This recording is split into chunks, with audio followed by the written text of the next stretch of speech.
I am Gemma John, and the year I turned 24, my own father threw me away in front of 300 people.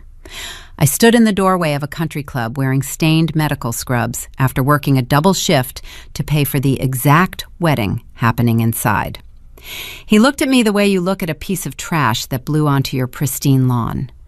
I will tell you exactly what he said. But first I want you to hold his face in your mind, because 7 years later, that same face would turn pale inside a corporate boardroom waiting for a bailout that was never coming. None of them saw it coming. Not my mother, not my father, not my sister Vanessa. They thought the story ended the night they locked me out. Welcome back to Morning Revenge, where ordinary people meet impossible family, and the quiet ones learn the loudest lessons. If betrayal and slow burn justice are your thing, you are in the right place. Drop a comment and tell me what age you are watching from, and be sure to subscribe. Let me take you back to that July night. Pennsylvania humidity hung in the air like a wet wool blanket. I sprinted across the crushed gravel of the Oakmont Valley Country Club parking lot. My breath tore through my throat, tasting of stale break room coffee and copper. I checked my cracked phone screen. It was 9:15 in the evening. I was 3 hours late. A notification from my banking app hovered on the screen, confirming a transfer of $4,200. That was the final payment for the gold leaf catering plates waiting on the tables inside. The overtime from my back-to-back 16-hour shifts had also covered the minimum payment for my father's cardiac stent procedure, keeping his name out of collections by a margin of hours. My reflection in the dark glass of the club doors stared back at me, a pale, exhausted face, dark circles under my eyes, and the stiff, faded blue scrubs of the clinical testing lab. The left leg of my pants bore a dark, rust-colored smear, a byproduct of a botched blood draw from a frantic trial patient 4 hours ago. I did not stop to change. I did not even stop to breathe. I pushed the heavy mahogany doors open. Cold air conditioning hit my face, carrying the scent of white roses, expensive gin, and roasted tenderloin. Inside the grand ballroom, 300 of Philadelphia's local elite stood in tight clusters. Women wore floor-length silk, and men wore tailored tuxedos.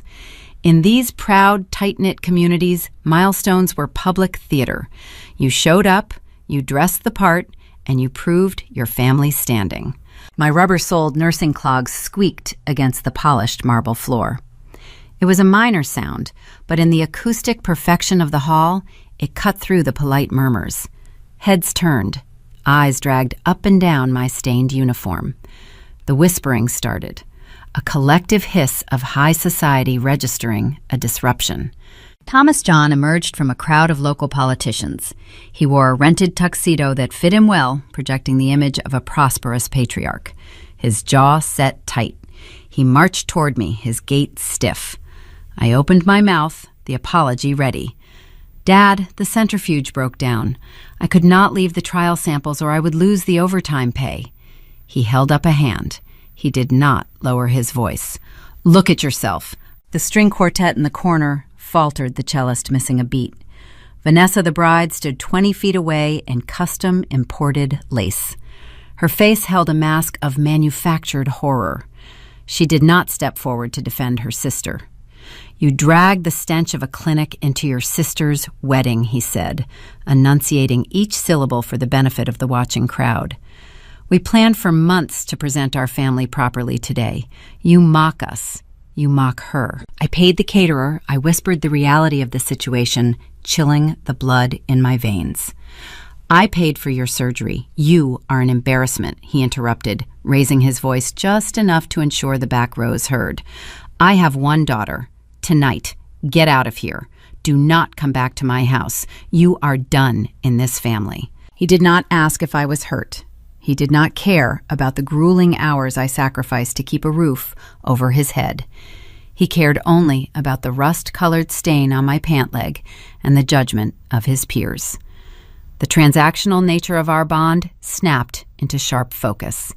I was the engine in the dark, meant to be utilized, but never seen. I did not cry. My hands gripped the edges of my scrub top. I looked at him, and then at Vanessa, who was already turning away to accept a glass of champagne from a bridesmaid. I took one step backward, then another. I pushed the heavy doors open and stepped back out into the suffocating heat, leaving the grand ballroom and my family behind. I walked 3 miles in the dark that night. My rubber soles slapped against the warm asphalt of the Philadelphia suburbs. The humid air clung to my skin, but I felt a clean, sharp cold radiating from within my chest. I found a bus stop bench beneath a flickering street lamp and sat down. I pulled my cracked phone from my scrub pocket. The screen illuminated my face in the shadows. I opened my banking application. I navigated to the Scheduled Transfers tab. I stared at the list of recurring payments. Every month, on the first day, a portion of my paycheck went to Thomas John to cover his mortgage. Every month on the 15th day, a portion went to Vanessa John for her private university tuition. Another line item covered the electricity bill for a house I was no longer allowed to enter. I selected the mortgage payment. I pressed cancel. I selected the tuition payment. I pressed cancel. The application asked me to confirm the deletion of all future scheduled transactions. For 7 years, I had functioned as their invisible safety net. I worked back-to-back shifts while my father slept in a heated house and my sister studied in a comfortable dorm room. I pressed the green confirm button. The screen loaded and the list vanished. The ledger was severed. They wanted me removed from the family. I granted their wish. 3 days later, the reality of my new freedom arrived, printed on bright yellow paper. I stood in the hallway of my cramped apartment building, staring at the eviction notice taped to my front door. My landlord stood at the end of the hall, watching me with a tight expression. I did not argue with him. I could not argue. My checking account held exactly $34. I had drained my emergency savings 2 weeks prior to cover Vanessa's final semester tuition and the copay for my father's cardiac stent. I had prioritized their comfort over my own basic survival. I unlocked my door and walked into the small space. I grabbed 2 black trash bags from under the kitchen sink. I folded my extra scrubs, my few pairs of jeans, and a single tailored blazer I had purchased from a thrift store 2 years ago. I left the cheap mattress. I left the chipped dishes in the cupboard. I locked the door behind me and handed the brass key to the landlord without speaking a single word. He observed my hands, expecting them to shake. They remained perfectly still. I walked out into the city street, carrying everything I owned in 2 plastic bags. Penn Apex Clinical Labs ran a minimal staff during the night shift. I knew the overnight security guard well. I brought him a black coffee, and he looked the other way when I slipped into the employee break room at 2 a.m. The small room smelled of stale microwave popcorn and industrial bleach. I pushed 2 vinyl armchairs together to form a makeshift bed. The synthetic material stuck to my skin. I lay in the dark, listening to the low hum of the blood specimen refrigerators through the thin drywall. I should have felt despair. I should have mourned the sudden loss of my parents and my home. Instead, my mind felt like a blade sharpening against a hard stone. I pulled my laptop from my bag and set it on the small plastic dining table. The glow of the screen cast long blue shadows against the break room wall. For 2 years, I had been quietly writing code during my brief lunch breaks. It was a side project born out of sheer frustration with the outdated medical systems. I was building a proprietary algorithm designed to streamline clinical trial data. My code could cut down diagnostic processing time from several weeks to a few hours. I possessed the raw data. I possessed the structural framework. I just needed the financial capital to build a working prototype. I worked through the night until the sun came up and the day shift nurses began arriving. I washed my face in the small break room sink. I put on a clean pair of scrubs and walked out onto the clinic floor, ready to draw blood for another 12-hour shift. I repeated this routine for 19 consecutive days. 19 days of sleeping on vinyl chairs and eating saltine crackers from the vending machine. On the morning of the 20th day, I received an email notification. Marcus Vance, a prominent local venture capitalist, had agreed to a 15-minute meeting. I had cold emailed his investment firm 47 times over the past year. He finally answered the 48th attempt.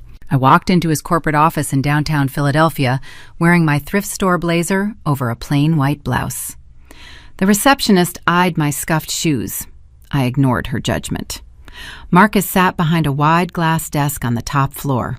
He wore a custom-tailored suit and a silver watch that cost more than my entire lifetime of earnings. He studied my face and frowned. "You look exhausted, Miss John," he stated. I sat down in the leather chair across from him. I kept my spine straight, refusing to sink into the plush cushions. "I am exhausted, Mr. Vance," I replied, keeping my voice even and calm.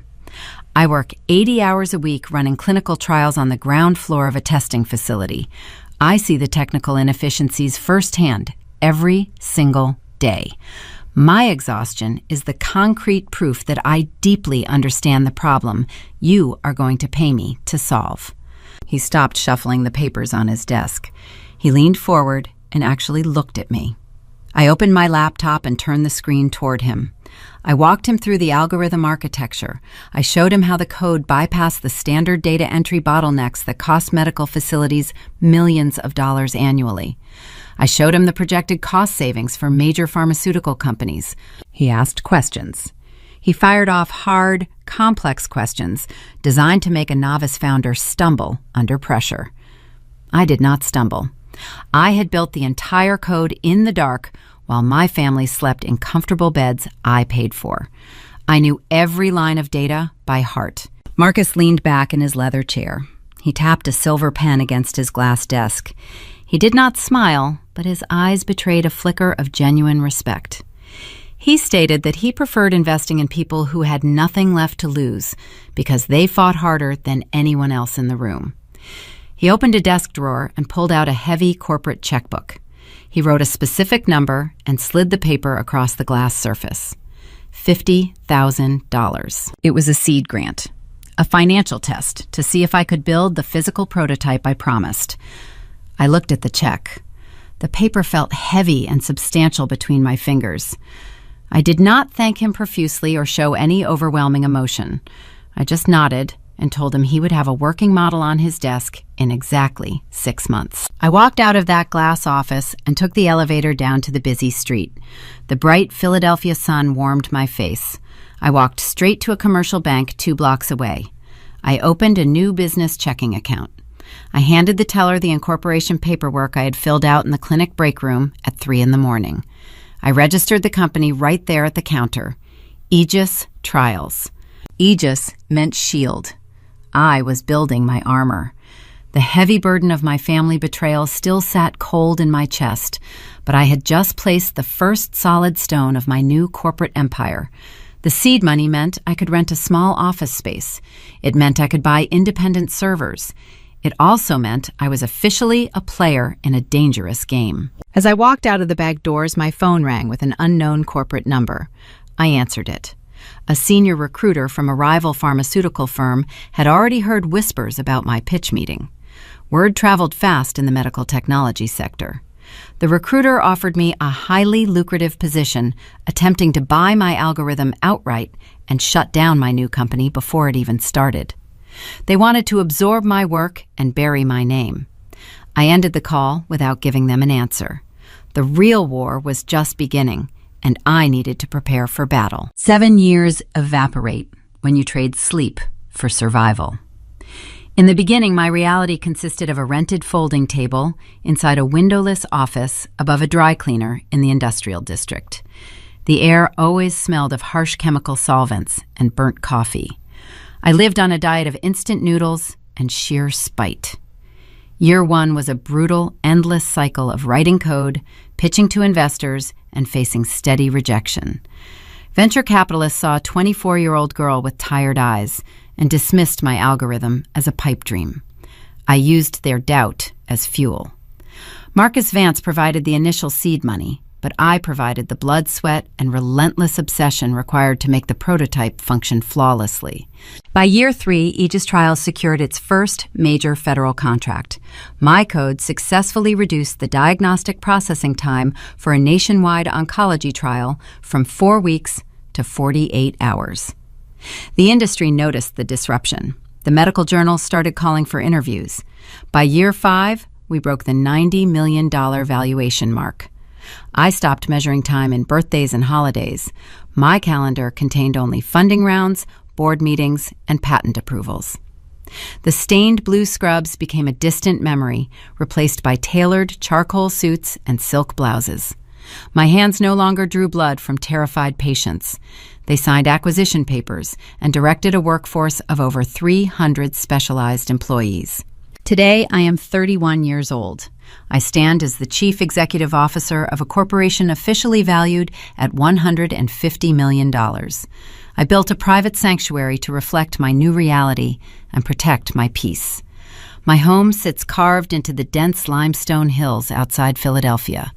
It is a fortress of glass, steel, and polished concrete, hidden behind private iron gates and biometric security checkpoints. The silence inside those walls is profound. I structured my life to be impenetrable. Every asset I own, every dollar I earn, exists inside a nested web of corporate trusts and limited liability companies. No one can touch me. I made certain of that by hiring the best legal minds in the country. But peace is a fragile illusion in the medical technology sector. Success breeds parasites, and my proprietary algorithm was the most lucrative prize on the open market. The newest threat wore a bespoke Italian suit and sat directly across from me in my own corporate boardroom. Richard Caldwell, the managing director of Apex Pharmaceuticals.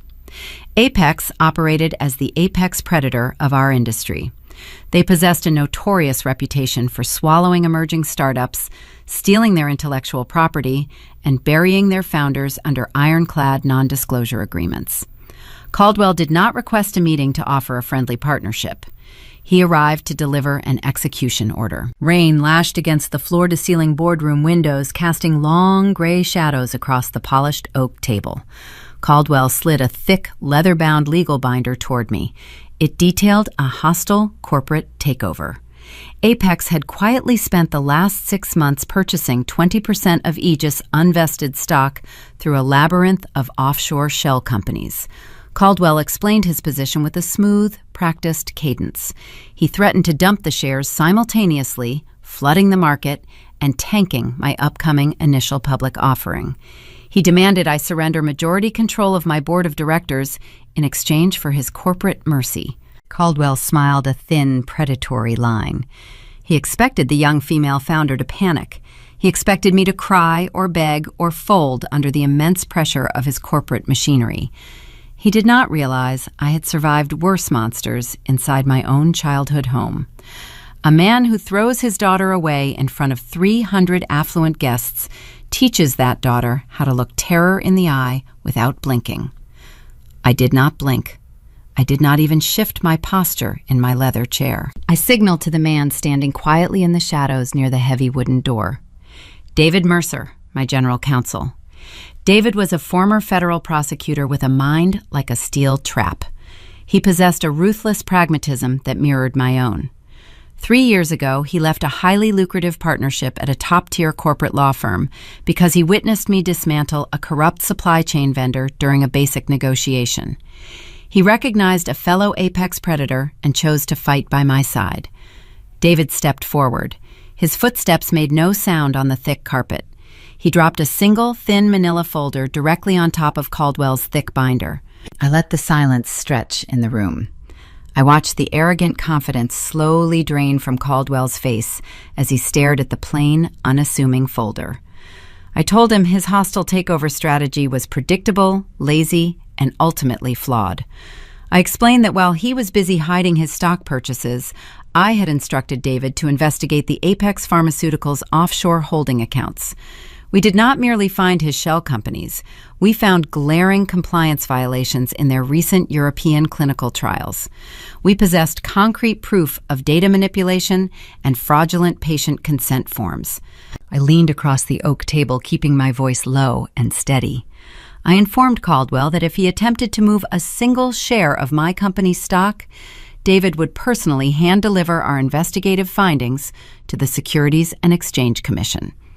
Apex would face billions in federal fines.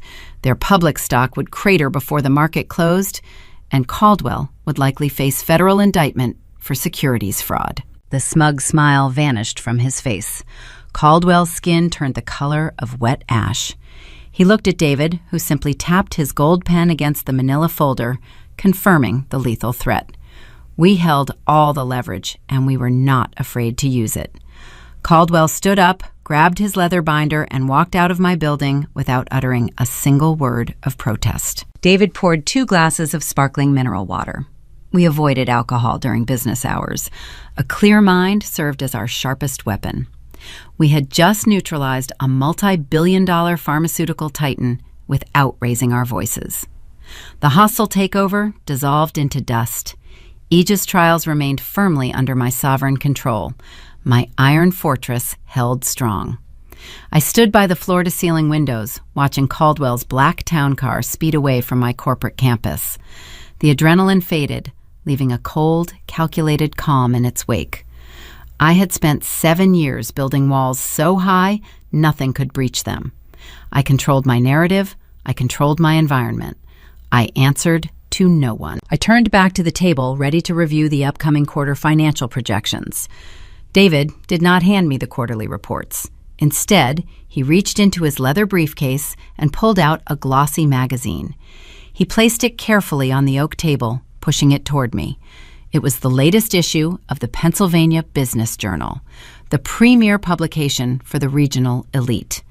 The exact same elite who attended my sister's wedding 7 years ago. I looked down at the cover. A high-definition photograph of my face stared back at me. I wore my tailored charcoal suit, standing tall in front of the Aegis corporate logo.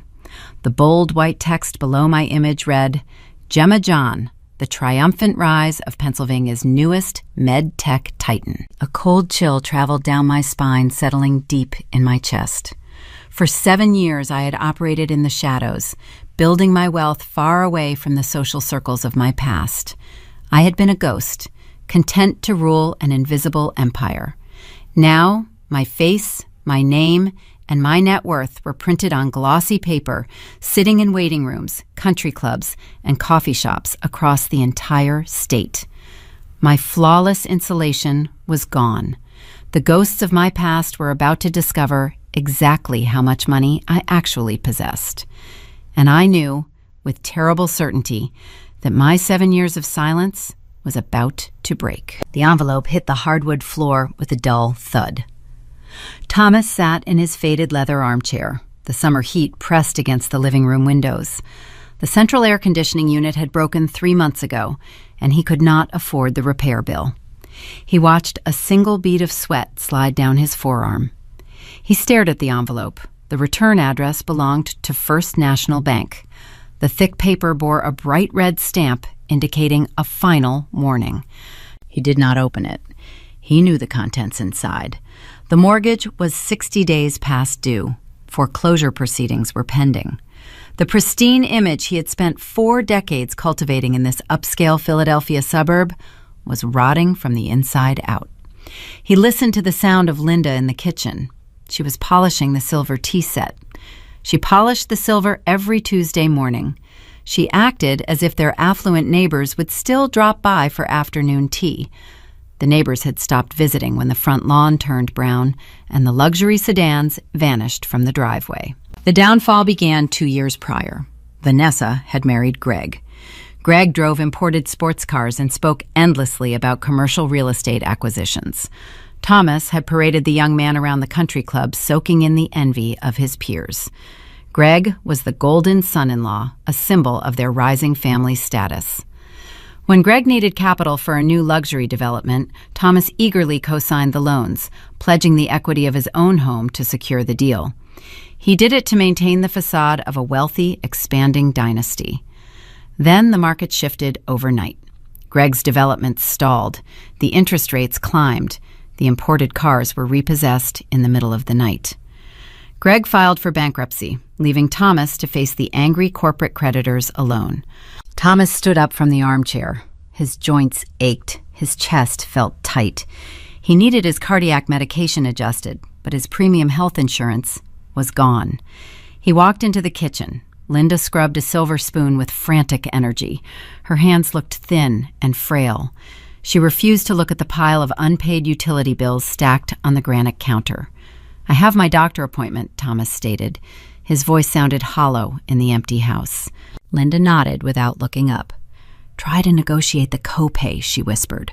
Her voice carried the fragile tone of a woman pretending the ship was not actively sinking beneath her feet. Thomas grabbed his keys. The drive into the city felt like a punishment. He bypassed the towering glass hospitals where the elite received care. He parked his aging vehicle in a cracked asphalt lot outside a low-income community clinic. The waiting room smelled of harsh bleach and unwashed bodies. Thomas took a paper ticket from a red plastic dispenser, number 84. The digital sign on the wall read 42. He found a hard plastic chair in the corner. He hated this place. He hated the indignity of sitting among people he had spent his entire life looking down upon. He rubbed his chest, feeling the familiar flutter of an irregular heartbeat. He needed a distraction from the depressing reality of the peeling linoleum floor. A low glass table sat in the center of the waiting area. It held a scattered pile of torn magazines. Most were outdated lifestyle tabloids.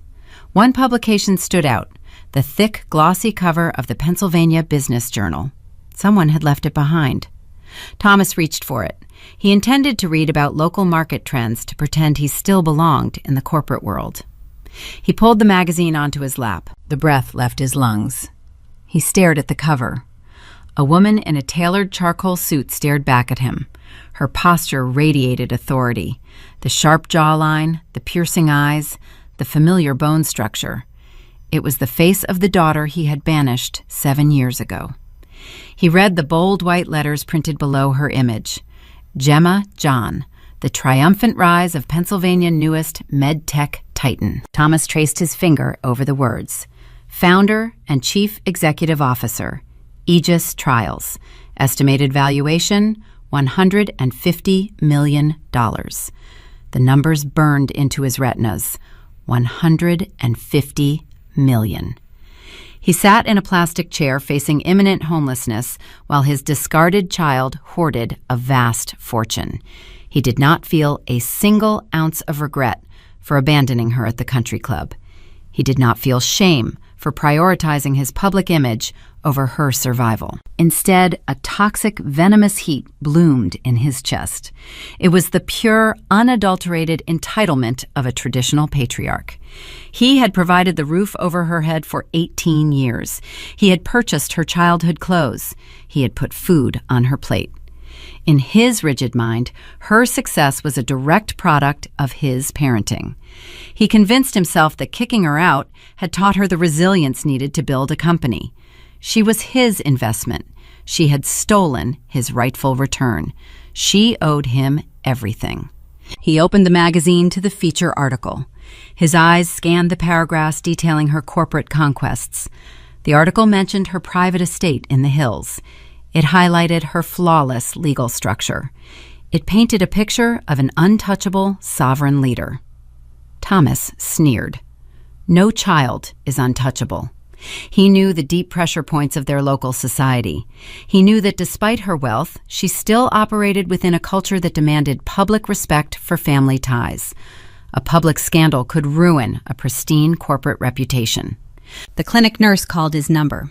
Thomas ignored her. He stood up, clutching the magazine tight against his side. He walked out of the bleak waiting room and stepped back into the sweltering heat. His heart pounded with a new, frantic energy. He drove home, gripping the steering wheel. The despair that had paralyzed him all morning was gone. A predatory focus replaced it. He slammed the front door of his house. Linda flinched, dropping her polishing cloth. Thomas dropped the glossy magazine directly onto the center of the kitchen island. Linda looked at the cover. Her eyes widened. She covered her mouth with a trembling hand. Thomas did not let her speak. He pulled out his cell phone. "Call Vanessa," he commanded. "Tell her to come over immediately." Linda stared at the bold print detailing the vast fortune. She picked up the phone with shaking fingers. Thomas paced the length of the kitchen. His mind raced, assembling a tactical strategy. They could not just call Gemma and ask for a loan. She would hang up the phone. They needed to corner her, They needed a captive audience. He looked back at the article. A specific detail caught his eye. The text highlighted an upcoming public event. Gemma was scheduled to deliver the keynote address at a major medical technology summit in downtown Philadelphia the following week. Hundreds of industry leaders, prominent investors, and regional journalists would be in attendance. The cameras would be rolling. The spotlight would be exceptionally bright. Thomas smiled. It was a cold, calculated expression. He knew how much Gemma valued her new corporate image. He knew a prominent chief executive officer could not afford a messy, emotional family scandal in front of her peers. He would send Linda to the summit. She would play the role of a weeping, desperate mother reaching out to her long-lost daughter on a public stage. The social optics would force Gemma to yield and open her checkbook. The trap was set, and the hunt was officially on. The stage lights of the Pennsylvania Convention Center burned with a searing white heat. I stood behind a clear acrylic podium looking out over a sea of 5,000 industry professionals. The air smelled of ozone from the heavy audio equipment and expensive cologne from the front rows. This was the premier medical technology summit of the year. I was delivering the keynote address on the future of clinical trial encryption. My voice resonated through the state-of-the-art sound system. I spoke with a steady, measured cadence. I controlled the room. Regional journalists and national science reporters crowded the press pit directly below the stage. Their camera lenses reflected the bright overhead beams. I clicked the presentation remote in my right hand, advancing the slide on the giant digital screen behind me. I scanned the audience. My eyes swept over the general admission seating and tracked back toward the velvet-roped section reserved for corporate executives and special guests. That is when the rhythm of my heartbeat fractured. Second row, fourth seat from the center aisle. A woman sat wearing a faded floral dress. Her hair was styled in a dated, stiff, permanent wave. She clutched a worn leather handbag in her lap.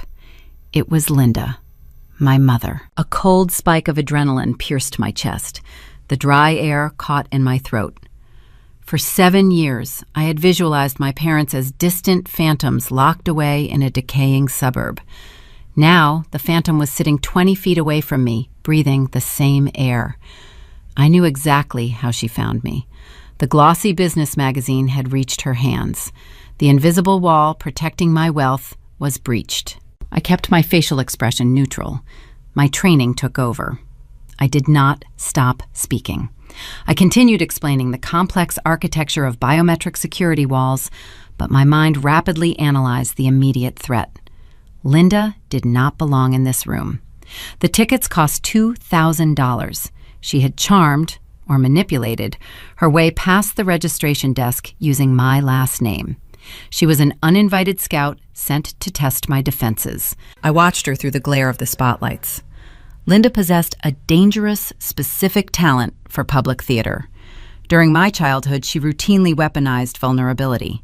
She would weep in the church pews to secure financial charity from the congregation, while my father spent his paycheck on luxury golf clubs. She used tears as currency. Right on cue, her performance began. Linda stood up from her velvet chair. The executive sitting next to her shifted uncomfortably. She stepped into the center aisle. The press pit was only 10 feet to her left. The reporters held their high-definition cameras ready to capture any unscripted moment. Linda looked up at me. Her lower lip trembled. Tears spilled over her eyelashes, catching the stage lights. She raised her hands, opening her arms wide in the universal gesture of a grieving, desperate mother seeking a loving embrace. She took a slow, agonizing step toward the stage stairs. She wanted a spectacle. She wanted me to freeze. She expected the frightened, exhausted 24-year-old girl in the stained scrubs to emerge and crumble under the heavy weight of familial duty. She calculated that a prominent chief executive officer would never risk a public relations disaster by rejecting a weeping mother in front of the press. She gambled on my fear of societal judgment. She miscalculated. I no longer feared the judgment of Pennsylvania society. I owned the room. I did not break eye contact with the audience. I did not alter the pitch or volume of my voice. I delivered a line about neutralizing external threats to localized data servers. As I spoke the words, I moved my left hand to the edge of the acrylic podium. I raised my index finger and tapped the clear surface twice. It was a silent, predetermined protocol. Carter stood in the shadows of the stage wings. He was my lead security director, a former military intelligence officer who specialized in threat de-escalation. He read the double tap. He did not hesitate. Before Linda could take a third step toward the stage, two men in tailored dark suits materialized from the side aisles. They moved with terrifying fluid efficiency. Carter approached her right side, while a second agent flanked her left. They did not grab her. They did not cause a physical scuffle that would draw the camera flashes. Carter leaned down and whispered something into her ear.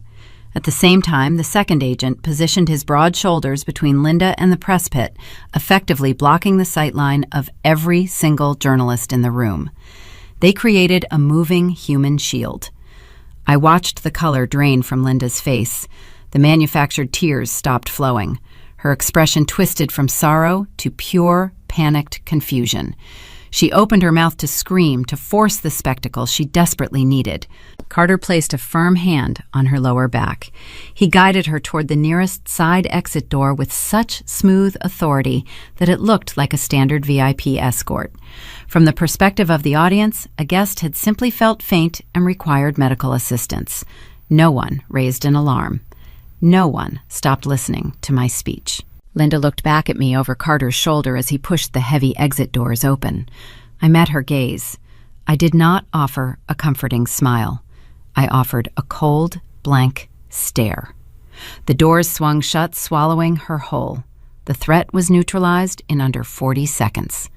I finished my presentation. The crowd rose to their feet, delivering a thunderous standing ovation. I smiled for the cameras, shook hands with the summit organizers, and walked off the stage. The moment the heavy velvet curtain fell behind me, the adrenaline crashed through my system. My hands began to shake. I gripped the backstage scaffolding to steady my knees. David walked toward me, holding my briefcase and my cell phone. His sharp eyes scanned my pale face. We cleared the perimeter, David stated in a low voice. Carter put her in a hired car and sent her back to the suburbs. She is gone. I took a deep breath, forcing my heart rate to slow. She did not come here just to cry David.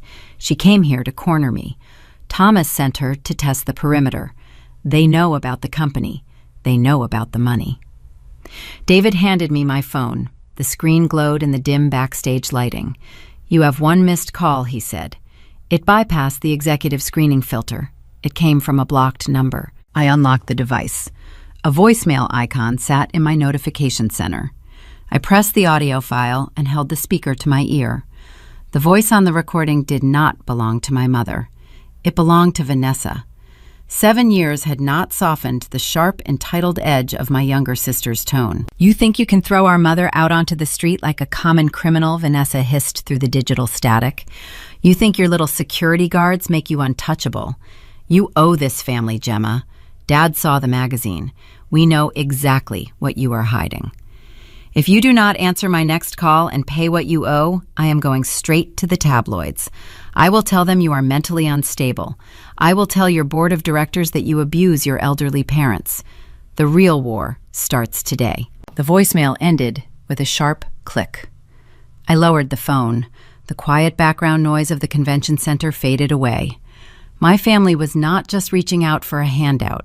They were orchestrating a coordinated attack to destroy the empire I built from nothing.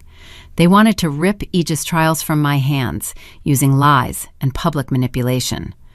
I looked at David. He recognized the shift in my posture.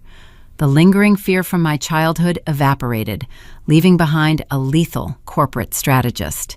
"Cancel my afternoon meetings," I instructed, walking toward the private garage exit. "Call the entire legal team. We are going to war." Vanessa traced the rim of an empty crystal wine glass. She sat alone in the echoing cavern of her Bryn Mawr estate. The electricity flickered, serving as a stark reminder of the unpaid utility bills stacking up on the marble kitchen island. Greg, her husband, had stopped coming home before midnight. His commercial real estate ventures had collapsed, leaving them drowning in a sea of toxic debt. The bank intended to seize the property in less than 2 weeks. The silence of the large residence mocked her. 7 years ago, she wore custom lace and danced under gold leaf chandeliers. Her father had proudly secured her future. Gemma had ruined the aesthetic of that perfect evening by tracking clinic dirt onto the polished dance floor. Vanessa still believed her older sister deserved the banishment. In her rigid worldview, certain people were born to serve the family image. Gemma was the designated workhorse. The draft horse was never supposed to buy the racetrack. Her phone buzzed on the granite counter. The caller identification displayed her father's name. Vanessa answered, pressing the device to her ear. Thomas breathed heavily into the receiver. His voice carried a tremor of raw indignation. "Your mother failed," he stated. Vanessa tightened her grip on the crystal glass. What happened? Gemma did not even look at her. Thomas spat the words with bitter venom. She had her private thugs drag Linda out the side door like a common vagrant. The press saw nothing. She insulated herself. Vanessa felt a hot surge of righteous anger. How dare Gemma treat their mother with such cold disrespect? She conveniently ignored the memory of her own silence when Thomas exiled Gemma into the humid Philadelphia night. Vanessa hung up the phone and dialed her sister's private number, leaving a scathing voicemail. She threatened to expose Gemma to the tabloids. She promised a war. 20 minutes later, Thomas drove his aging sedan up the cobblestone driveway. He walked through the front door without knocking. His face was pale, but his eyes held a dangerous, calculated gleam. He carried a leather briefcase he had not used since his retirement. He dropped it onto the dining table. "We approached this from the wrong angle," Thomas said, unfastening the brass clasps. "We relied on her sense of public shame. Gemma has no shame. She operates like a machine now. If you want to break a machine, you do not appeal to its emotions. You dismantle its operating system." Vanessa crossed her arms. "How do we do that? She has lawyers. She has security." "We use the law against her," Thomas replied, pulling a stack of printed documents from the briefcase. He spread them out over the marble surface. They were legal statutes regarding adult guardianship in the state of Pennsylvania. Thomas pointed a weathered finger at a specific highlighted paragraph. Medical conservatorship. It is designed to protect vulnerable individuals who lack the mental capacity to manage their own financial affairs. Vanessa frowned. Gemma runs a $100 million technology corporation. No judge will believe she lacks mental capacity. Thomas offered a cold, predatory smile. "We do not need a judge to believe she is incompetent. We only need a judge to believe she is a danger to herself due to severe psychological strain." Think about her history, Vanessa. She worked back-to-back 16-hour shifts. She slept in break rooms. She has a documented pattern of manic workaholic behavior. We frame her success as the product of an untreated psychiatric breakdown. We tell the court she is paranoid, isolating herself from her loving family, hiding in a fortified compound. The brilliance of the strategy washed over Vanessa. It was a flawless manipulation of traditional values. A concerned father stepping in to save his overworked, mentally fragile daughter from self-destruction. If a judge granted temporary emergency conservatorship, Thomas would gain immediate legal control over her personal assets and her voting shares in Aegis trials. They could liquidate enough stock to save the Bryn Mawr estate before the week ended. "To trigger an emergency hearing, we need a credible inside witness," Thomas continued.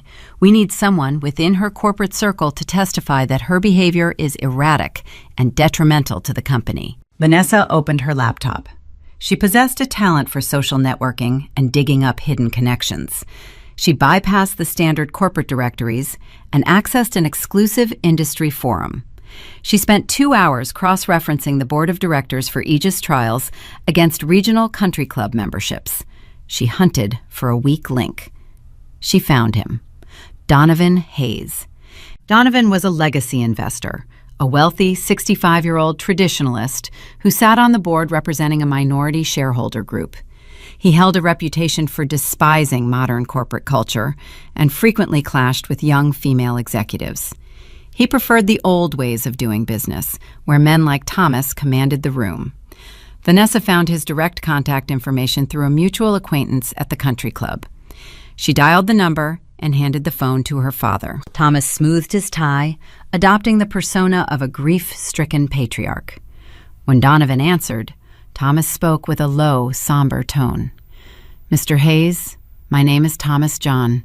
I am Gemma's father. I am calling you because our family is in crisis and I fear for my daughter's life." Thomas spun a masterful web of deceit. He told Donovan that Gemma was suffering from severe paranoia. He lied, detailing imaginary late-night phone calls where Gemma sounded delusional. He claimed she locked herself inside her house, refusing to eat or sleep, obsessed with phantom corporate enemies. Donovan listened. The old investor already harbored doubts about Gemma's rapid ascension. He felt sidelined by her expansion strategies. The lie confirmed his pre-existing biases. He wanted to believe the young female founder was cracking under the immense pressure. "I have suspected for months that her decision-making is compromised," Donovan admitted, his voice echoing through the speakerphone. "She operates with a reckless isolation." "What are you asking me to do, Thomas?" "I am filing a petition for medical conservatorship tomorrow morning," Thomas replied, wiping a fake tear from his eye, even though only Vanessa could see him. "But the court needs an independent verification. I need you to demand an emergency psychological evaluation at the board level. If you confront her, she will undoubtedly react with extreme hostility. Her own erratic response will give you the grounds to suspend her executive authority pending a medical review." Donovan agreed. He promised to spring the trap the following morning. Vanessa smiled, closing her laptop. The plan required zero physical confrontation.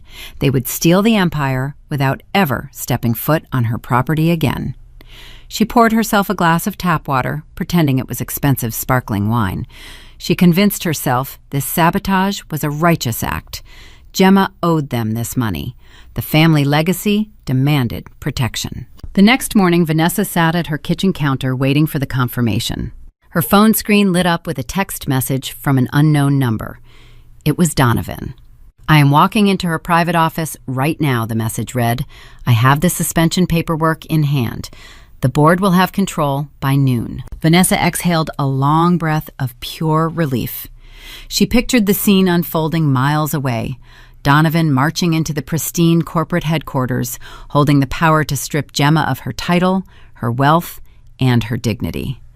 The ghost of the country club wedding was finally about to receive her rightful punishment.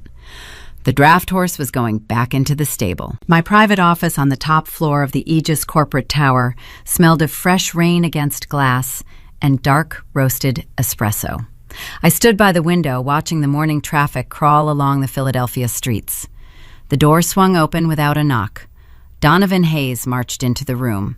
He clutched a thick manila folder against his chest. Donovan represented the old guard. He spent his career in mahogany boardrooms, smoking cigars, and making handshake deals with men who looked and thought exactly like my father. He viewed my swift rise in the medical technology sector as an unnatural disruption. Today, he intended to correct that disruption. He dropped the folder onto my pristine glass desk. The heavy thud echoed in the quiet room. "I am suspending your executive authority," Donovan announced. His tone carried a forced solemnity, masking a deep current of satisfaction. "We received a credible report regarding your mental stability. The board requires an immediate psychological evaluation. You are a danger to this company, Gemma." He waited for my reaction. He expected tears. He anticipated a frantic emotional denial that he could document and use as evidence of my supposed hysteria. Thomas had trained me well in the art of remaining perfectly still while under fire. I did not blink. I did not raise my voice. I pressed a silver intercom button on the edge of my desk. David walked into the office 5 seconds later. He carried his own thin file. I looked at Donovan. "Your timing is unfortunate," I stated, keeping my posture relaxed. "You assume you hold the high ground. You are standing in quicksand." David placed his file next to the suspension paperwork. He opened the cover. You are quite vocal about your concerns for company security, Donovan, I continued. Yet our internal tracking software flagged an interesting anomaly last Tuesday. Someone downloaded the encrypted blueprints for our newest trial algorithm. That someone then transferred the data to an external server using a masked internet protocol address. Donovan's face lost its ruddy color. The satisfaction melted away, leaving a hollow, pale shell. David pulled a printed log from the file. You routed the transfer through a server in the Cayman Islands, David explained, his voice a low, measured hum. But you accessed the initial secure portal using your own credential key while connected to the wireless network at your private country club. We traced the recipient server. It belongs to Apex Pharmaceuticals. I stepped away from the window and walked toward the desk. You committed corporate espionage, I told him. You sold our proprietary secrets to Richard Caldwell. The penalty for this level of intellectual property theft involves federal prison time. Donovan opened his mouth, but no sound emerged. The suspension paperwork sat ignored on the glass surface. He realized the trap my family set for him had inadvertently triggered my own security protocols. He was a pawn, sacrificed on a board he did not even understand. You have two choices, I said, leaning forward slightly. You can proceed with this fabricated medical conservatorship claim. If you choose that path, David will hand this evidence to the Federal Bureau of Investigation before lunch. Or you can sign a formal letter of immediate resignation, forfeiting your stock options and signing a lifetime non-disclosure agreement. Donovan reached into his suit pocket with a trembling hand. He pulled out a gold fountain pen. He did not read the resignation letter David slid across the desk. He just signed his name on the dotted line. He turned around and walked out of the office, a ruined man. The threat of a boardroom coup evaporated into the air. I sat down in my leather chair.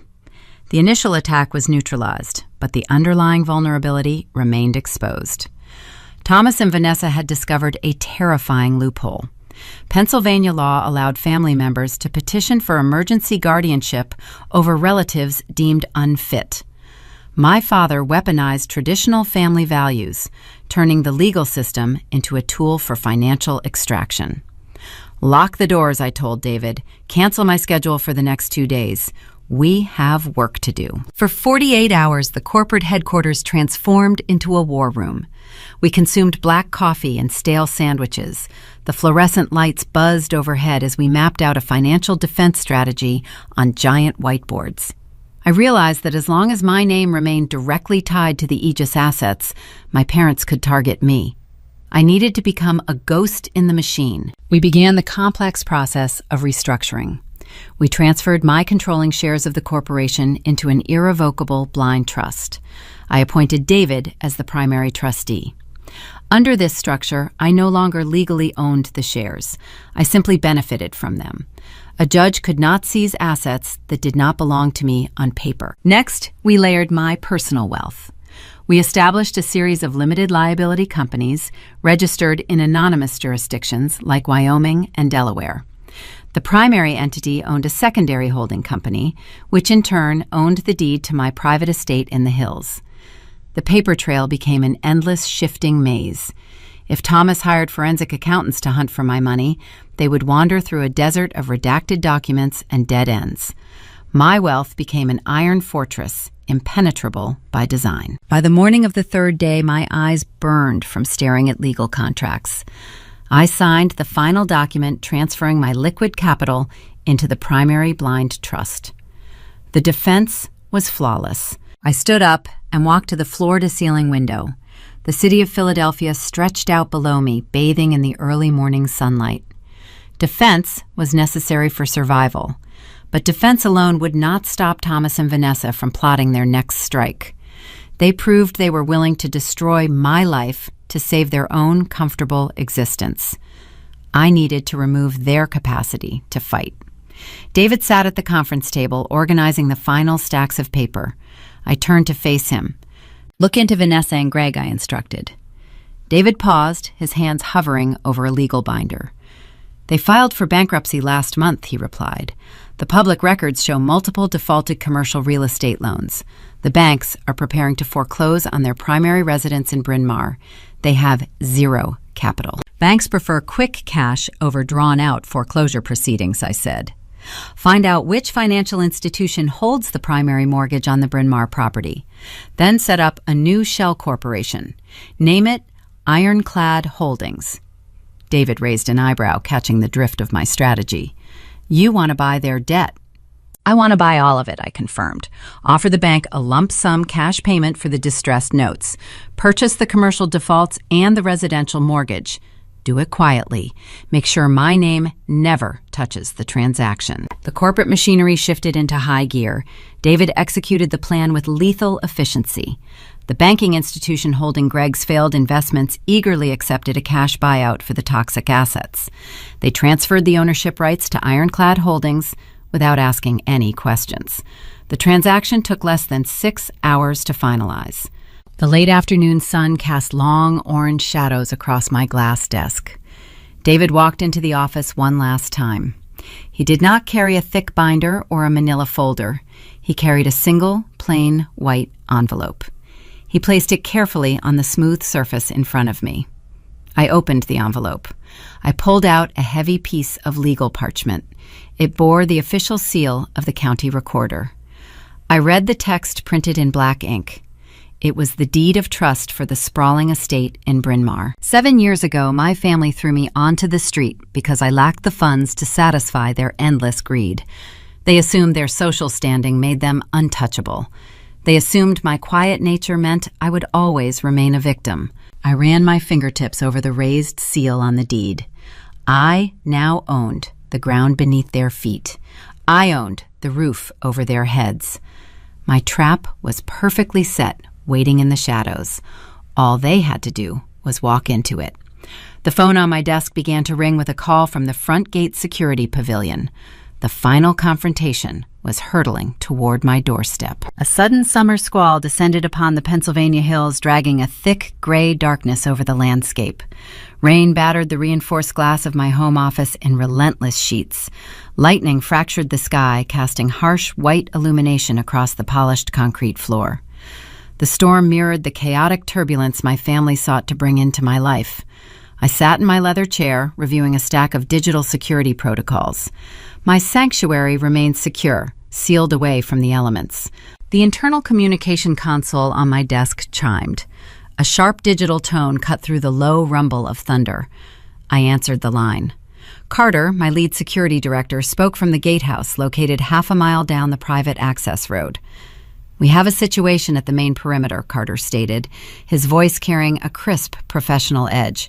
An unauthorized vehicle is blocking the entrance. 3 individuals have exited the car. They are demanding immediate entry. I touched the control panel, routing the external video feed to the primary monitor mounted on the far wall. The high-definition night vision lenses pierced through the torrential downpour, rendering the scene in stark black and white contrast. A silver sedan sat idling before the heavy iron gates. The vehicle looked neglected and weary. The front bumper carried a large, unpainted dent. 3 figures stood outside in the driving rain: Thomas, Linda, and Vanessa. The water plastered Thomas's thin, graying hair to his skull. His posture, usually so rigid and commanding in front of his peers, now held a frantic, desperate stoop. He pounded his bare fists against the steel keypad pedestal. Vanessa stood behind him, wearing a silk designer coat ruined by the severe weather. Her expensive makeup ran down her cheeks in dark streaks mingling with the cold rain. Linda huddled under a fragile umbrella that offered zero protection, shivering in the July chill. I observed the spectacle with clinical detachment. 7 years ago, these exact individuals stood inside a climate-controlled ballroom, surrounded by wealth and status. They tossed me away because my uniform carried a single stain from a grueling shift that paid their bills. They worshipped the pristine aesthetic of success, viewing poverty as a moral failing. Now they stood, soaking wet, in the dark, pounding on the outer walls of the fortress I built while they slept. The reversal of fortune was glaring. Carter patched the external microphone directly into my office speakers. A burst of static hissed through the room, followed by the howling sound of the wind. Then came my father's voice. "Gemma, We know you are in there." His tone lacked its former booming authority, but it retained every ounce of its toxic entitlement. He did not sound like a father seeking reconciliation. He sounded like a creditor demanding payment. "Open this gate," Thomas yelled, striking the metal box again. "You owe us a conversation. We are your family." I did not touch the intercom button. I simply watched him perform. The silence from the gatehouse speaker fueled his mounting panic. He realized his physical intimidation tactics held zero power against solid steel and encrypted security codes. He resorted to his primary weapon, financial blackmail.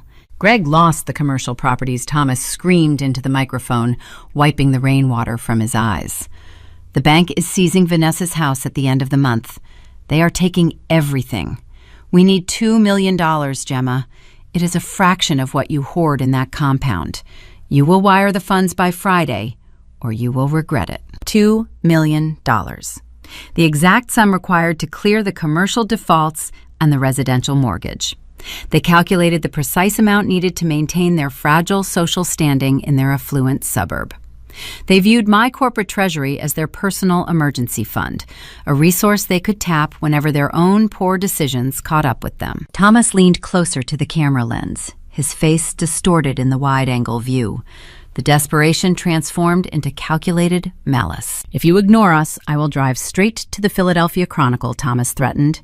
"I already drafted the press release. I will tell the journalists how you abandoned your sick, elderly parents. I will document the psychological abuse. I will tell the public you caused my heart condition to deteriorate while you sit in a luxury estate counting your money." The media loves to tear down a greedy, heartless executive. "We will ruin your reputation before the week is over." The threat carried genuine weight. Next month, Aegis Trials was scheduled to file its registration statement for an initial public offering. Wall Street institutional investors demanded stability and pristine corporate leadership. A chaotic public smear campaign involving elder abuse could severely damage the brand identity. Even fabricated allegations required costly public relations damage control and lengthy legal injunctions. A scandal could lower our market valuation by hundreds of millions of dollars, spooking the primary underwriters. Thomas knew exactly where to slide the knife. He weaponized the societal expectation of family duty against my corporate responsibilities. In traditional Pennsylvania culture, ignoring a sick parent was an unforgivable sin. He gambled that I would quietly pay the $2 million to sweep the mess under the rug and protect the IPO. I looked down at the smooth glass surface of my desk. The deed of trust for Vanessa's estate sat directly under the warm glow of my reading lamp. The official seal of the county recorder gleamed in the light. They demanded $2 million to save a house I already owned. They threatened to ruin a reputation I had already insulated. They were attempting to play chess while lacking any pieces on the board. I reached forward and pressed the silver intercom key. A soft chime echoed outside the gates, indicating the two-way radio was active. I spoke into the microphone. My voice emerged from the gatehouse speakers, cutting through the heavy rain and the booming thunder. "Thomas." The three figures froze. Thomas stopped hitting the pedestal. His hand hovered in the air. Vanessa gasped, taking a sudden step backward, splashing into a deep puddle. Linda dropped her umbrella, letting it roll away across the wet asphalt. It was the first time they had heard my voice in 7 years. "You will not receive a single dollar tonight," I stated, keeping my tone devoid of any emotion. My pulse remained slow and even, matching the steady ticking of the wall clock. "If you wish to discuss your financial survival, we will do it on my terms.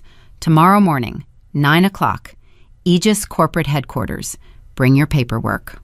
I lifted my finger from the button, severing the connection. The monitor showed Thomas nodding slowly, his chest heaving as he ushered Vanessa and Linda back into the dented sedan. The brake lights illuminated the slick road as the car reversed and drove away into the storm. They thought they had cornered me. They believed their calculated blackmail forced my hand, protecting my corporate image from their fabricated scandal. They were driving back to their crumbling lives, confident in their impending victory. They did not realize they had just agreed to walk directly into the jaws of a lethal trap. The real execution would happen in the harsh light of day, inside a room where they held zero leverage. I picked up my phone and dialed David. I told him to prepare the main boardroom. The ghost of my past was coming to the office, and I intended to bury it forever. The morning sun spun reflected off the towering glass facade of the Aegis corporate headquarters. Thomas steered his dented sedan into the pristine visitor parking garage. He turned the engine off. The quiet hum of the underground facility felt like a vault. He adjusted his tie in the rearview mirror. His gray suit felt a little tight around the collar, but he lifted his chin, practicing a look of stern authority. He had won. The desperate trip in the rain last night had worked. Gemma surrendered. Vanessa sat in the back seat, checking her reflection in a compact mirror. She applied a fresh layer of pink lipstick.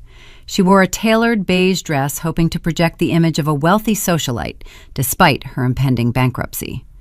Linda sat in the passenger seat, clutching her worn leather handbag. Her hands trembled slightly, but Thomas ignored her anxiety. He unlatched his door and stepped out onto the polished concrete. They walked into the ground floor lobby. The sheer scale of the building stole the breath from Thomas's lungs. White marble floors stretched toward a sleek reception desk carved from a single block of dark granite. Security guards in tailored suits stood at strategic corners. The wealth on display was intoxicating. Thomas felt a familiar surge of toxic pride. His daughter built this empire. By his twisted logic, he created the founder. This marble belonged to him. A woman behind the granite desk asked for their names. She did not smile. She tapped a glass screen and gestured toward a set of private elevators. Carter, the security director from the gatehouse, waited by the open doors. He did not offer a greeting. He simply pressed the button for the top floor. The elevator ascended with silent speed. Thomas watched the digital floor numbers climb higher and higher. He imagined the $2 million wire transfer hitting his bank account by noon. He planned to pay off Vanessa's defaulted loans and then demand a monthly stipend for himself. He held a manila folder under his arm containing the drafted press release detailing Gemma's fabricated mental breakdown. It was his leverage, his loaded weapon. The doors parted, revealing a sprawling executive suite. Carter led them down a wide corridor lined with modern, abstract art. He opened a heavy, frosted glass door and gestured for them to enter. "Take a seat," Thomas instructed his wife and daughter, projecting the confidence of a conquering general. "She will be here in a minute. She knows what is at stake." He placed his manila folder on the quartz surface. He chose the chair at the head of the table facing the door. He wanted Gemma to see him occupying the position of power the moment she entered. He checked his gold wristwatch. 9 o'clock exactly. They were punctual. Vanessa took a seat near the window, crossing her legs. She pulled out her cell phone, eager to check her messages. Linda sat beside Thomas, keeping her handbag firmly on her lap.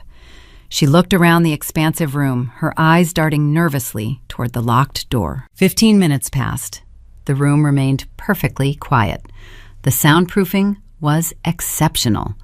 No ringing telephones, no typing keyboards, no footsteps penetrated the thick glass walls. The silence began to feel heavy, pressing against Thomas's eardrums. He tapped his fingers against the table. 30 minutes. The digital clock on Vanessa's phone shifted to 9:30. She let out a loud sigh of annoyance. "Where is she?" Vanessa complained, tossing her device onto the quartz. "She is doing this on purpose. She wants us to grovel." "Hold your tongue," Thomas snapped. He maintained his rigid posture. "This is a standard corporate negotiation tactic. She is making us wait to establish dominance. We will not fall for it. Let her play her little games. We hold the winning hand." 1 hour passed. 10 o'clock. The climate control system cycled on, blowing a steady stream of cold air into the room. Thomas felt a chill seep into his joints. His chest ached, a dull reminder of his fragile cardiac health. He stood up and walked over to the door. He pressed the silver handle. It did not turn. He knocked on the frosted glass. "Excuse me," Thomas called out. His voice sounded flat and weak in the acoustically dampened space. "We have a scheduled meeting." No one answered. He peered through the thick, translucent pane, but could only see the blurred outline of the empty hallway. He returned to his seat, his irritation morphing into a sharp, distinct anxiety. The illusion of control began to slip from his grasp. 2 hours. 11 o'clock. The morning sun climbed higher, casting bright, harsh angles across the quartz table. There was no water pitcher. There was no coffee. Linda began to quietly cough, covering her mouth with the tissue. She looked pale. The cold air conditioning and the severe dehydration took a toll on her frail frame. "I need a drink of water," Linda whispered, her voice trembling. "Thomas, do something. My throat is dry." Thomas stood up again, his face flushing red with anger. He walked to the window, looking down at the tiny cars moving along the streets far below. He felt trapped, suspended in a glass cage. The arrogance that propelled him into the building evaporated. He realized Gemma was not executing a standard negotiation tactic. She was treating them like insignificant ghosts. She was asserting an authority he could not challenge. Vanessa paced the length of the room. Her designer heels clicked sharply against the hardwood floor. She dialed the front desk reception number she found on the internet. The line rang twice before a generic recorded message informed her the executive floor was currently inaccessible. She threw her phone back onto the table. "She is not coming," Vanessa yelled. Her manicured facade cracked, revealing raw panic. "She is going to leave us in here until the bank takes my house. We should call the police. We are being held against our will." "Sit down," Thomas ordered, though his own voice shook.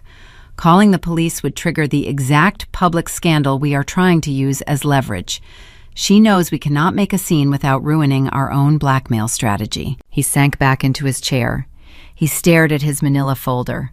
The fabricated press release inside felt useless now, a flimsy piece of paper against a fortress of glass and steel. He wiped a layer of cold sweat from his forehead. His heart fluttered, missing a beat. 3 hours. 12 o'clock, noon. The sunlight shifted, leaving the room in a cool, gray shadow. Linda laid her head on the table, weeping silent, exhausted tears. Vanessa sat in the corner, her makeup smudged, her posture slumped in defeat. Thomas looked at his gold watch. The second hand ticked past the 12. 3 hours. The number echoed in his mind. 3 hours. A sudden icy realization flooded his veins. The breath hitched in his throat. He stared blankly at the frosted door. 7 years ago, the summer humidity hung heavy over the Oakmont Valley Country Club. The string quartet played a soft melody. Thomas remembered standing in the grand ballroom, waiting for his eldest daughter to arrive with the final catering payment. He remembered his mounting rage. He remembered looking at his watch that night. She had been exactly 3 hours late. When she finally appeared wearing rust-stained scrubs, he banished her. He threw her out into the dark, punishing her for the delay. He never asked why she was late. He never cared about the double shift she worked to save his life.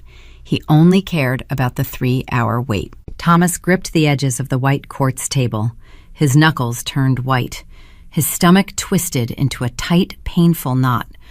The waiting room was not a negotiation tactic. It was a mirrored execution.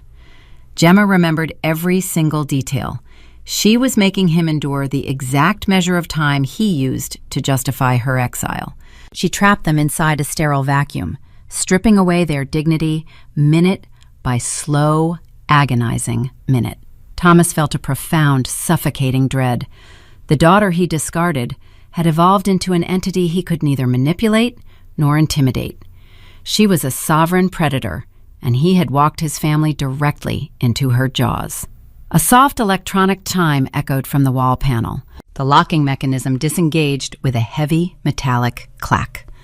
Thomas stopped breathing. Vanessa bolted upright in her chair. Linda raised her tear-streaked face from the table. The heavy frosted glass doors finally slid open. I pushed the heavy frosted doors open and stepped into the chilled atmosphere of the executive boardroom. David flanked my right side, holding his sleek briefcase. An independent court stenographer walked to my left, carrying her compact transcription machine. We moved in unison, a synchronized unit of corporate execution. The three figures seated around the long quartz surface looked nothing like the proud, affluent socialites who once banished me. The prolonged 3-hour wait had stripped away their manicured veneers. Thomas appeared haggard. His gray suit hung loose around his shoulders, and a frantic sheen of cold sweat coated his forehead. Vanessa slumped in her chair, her designer dress wrinkled, her makeup smudged from a mixture of humidity and rising panic. Linda stared at the empty water glass in front of her, looking hollow and frail. The stenographer moved toward the corner, sitting down near the window. She flipped open her device, placing her fingers over the keys. The soft mechanical clicking started immediately, documenting the ambient sounds of the room. Thomas watched her, his bloodshot eyes darting back and forth. He realized the gravity of the situation. This was not a private family squabble meant to be swept under the rug. This was a formal legal proceeding, and every spoken word would enter the permanent public record. Thomas tried to rally his fractured ego. He sat up straight, attempting to project the dominant aura of a patriarch. He picked up his manila folder and shoved it across the smooth stone. The paper slid, stopping just inches from my folded hands. "We are finished playing these childish waiting games," Gemma Thomas declared. His voice sounded hoarse, lacking its usual booming resonance, but he forced a tone of arrogant bravado. "Inside that folder is a drafted civil lawsuit and a comprehensive press release. We detailed your untreated psychological instability. We outlined your pattern of elder neglect and severe paranoia. If you do not authorize a direct wire transfer of $2 million to my primary account by the end of business today, we file the suit tomorrow morning. The media will tear your corporate reputation apart right before your initial public offering." I did not touch his folder. I did not even look at the cheap paper. I kept my gaze locked onto his tired face. I gestured briefly to my general counsel. David stepped forward. He unlatched his briefcase and retrieved a thick black leather binder. He dropped it onto the exact center of the table. The heavy volume landed with a dense, echoing thud that made Linda flinch in her seat. I leaned forward, resting my forearms against the cool quartz. "That is a comprehensive forensic accounting ledger," I explained, keeping my voice level and devoid of any emotional inflection. "It contains every single financial transaction, bank transfer, and cashed check between us from the day I turned 18 until the night you threw me out of the country club. For 7 years, I carried the weight of your ungrateful consumption in silence. Today, we read the numbers aloud." I reached out and opened the thick cover. The first page displayed a meticulously charted graph printed in sharp color. "Let us review the grand myth of your parental provision." I suggested turning to a specific tab marked with a red label. "You arrived at my gates demanding a bailout. You justify this extortion by claiming I owe you a vast debt for raising me. You claim my current success stems directly from your patriarchal guidance. The mathematics, however, prove a vastly different reality." I pointed my index finger at a highlighted row of numbers. "Let us start with April 14th of my sophomore year. $4,500 transferred directly from my modest savings account to Penn State University.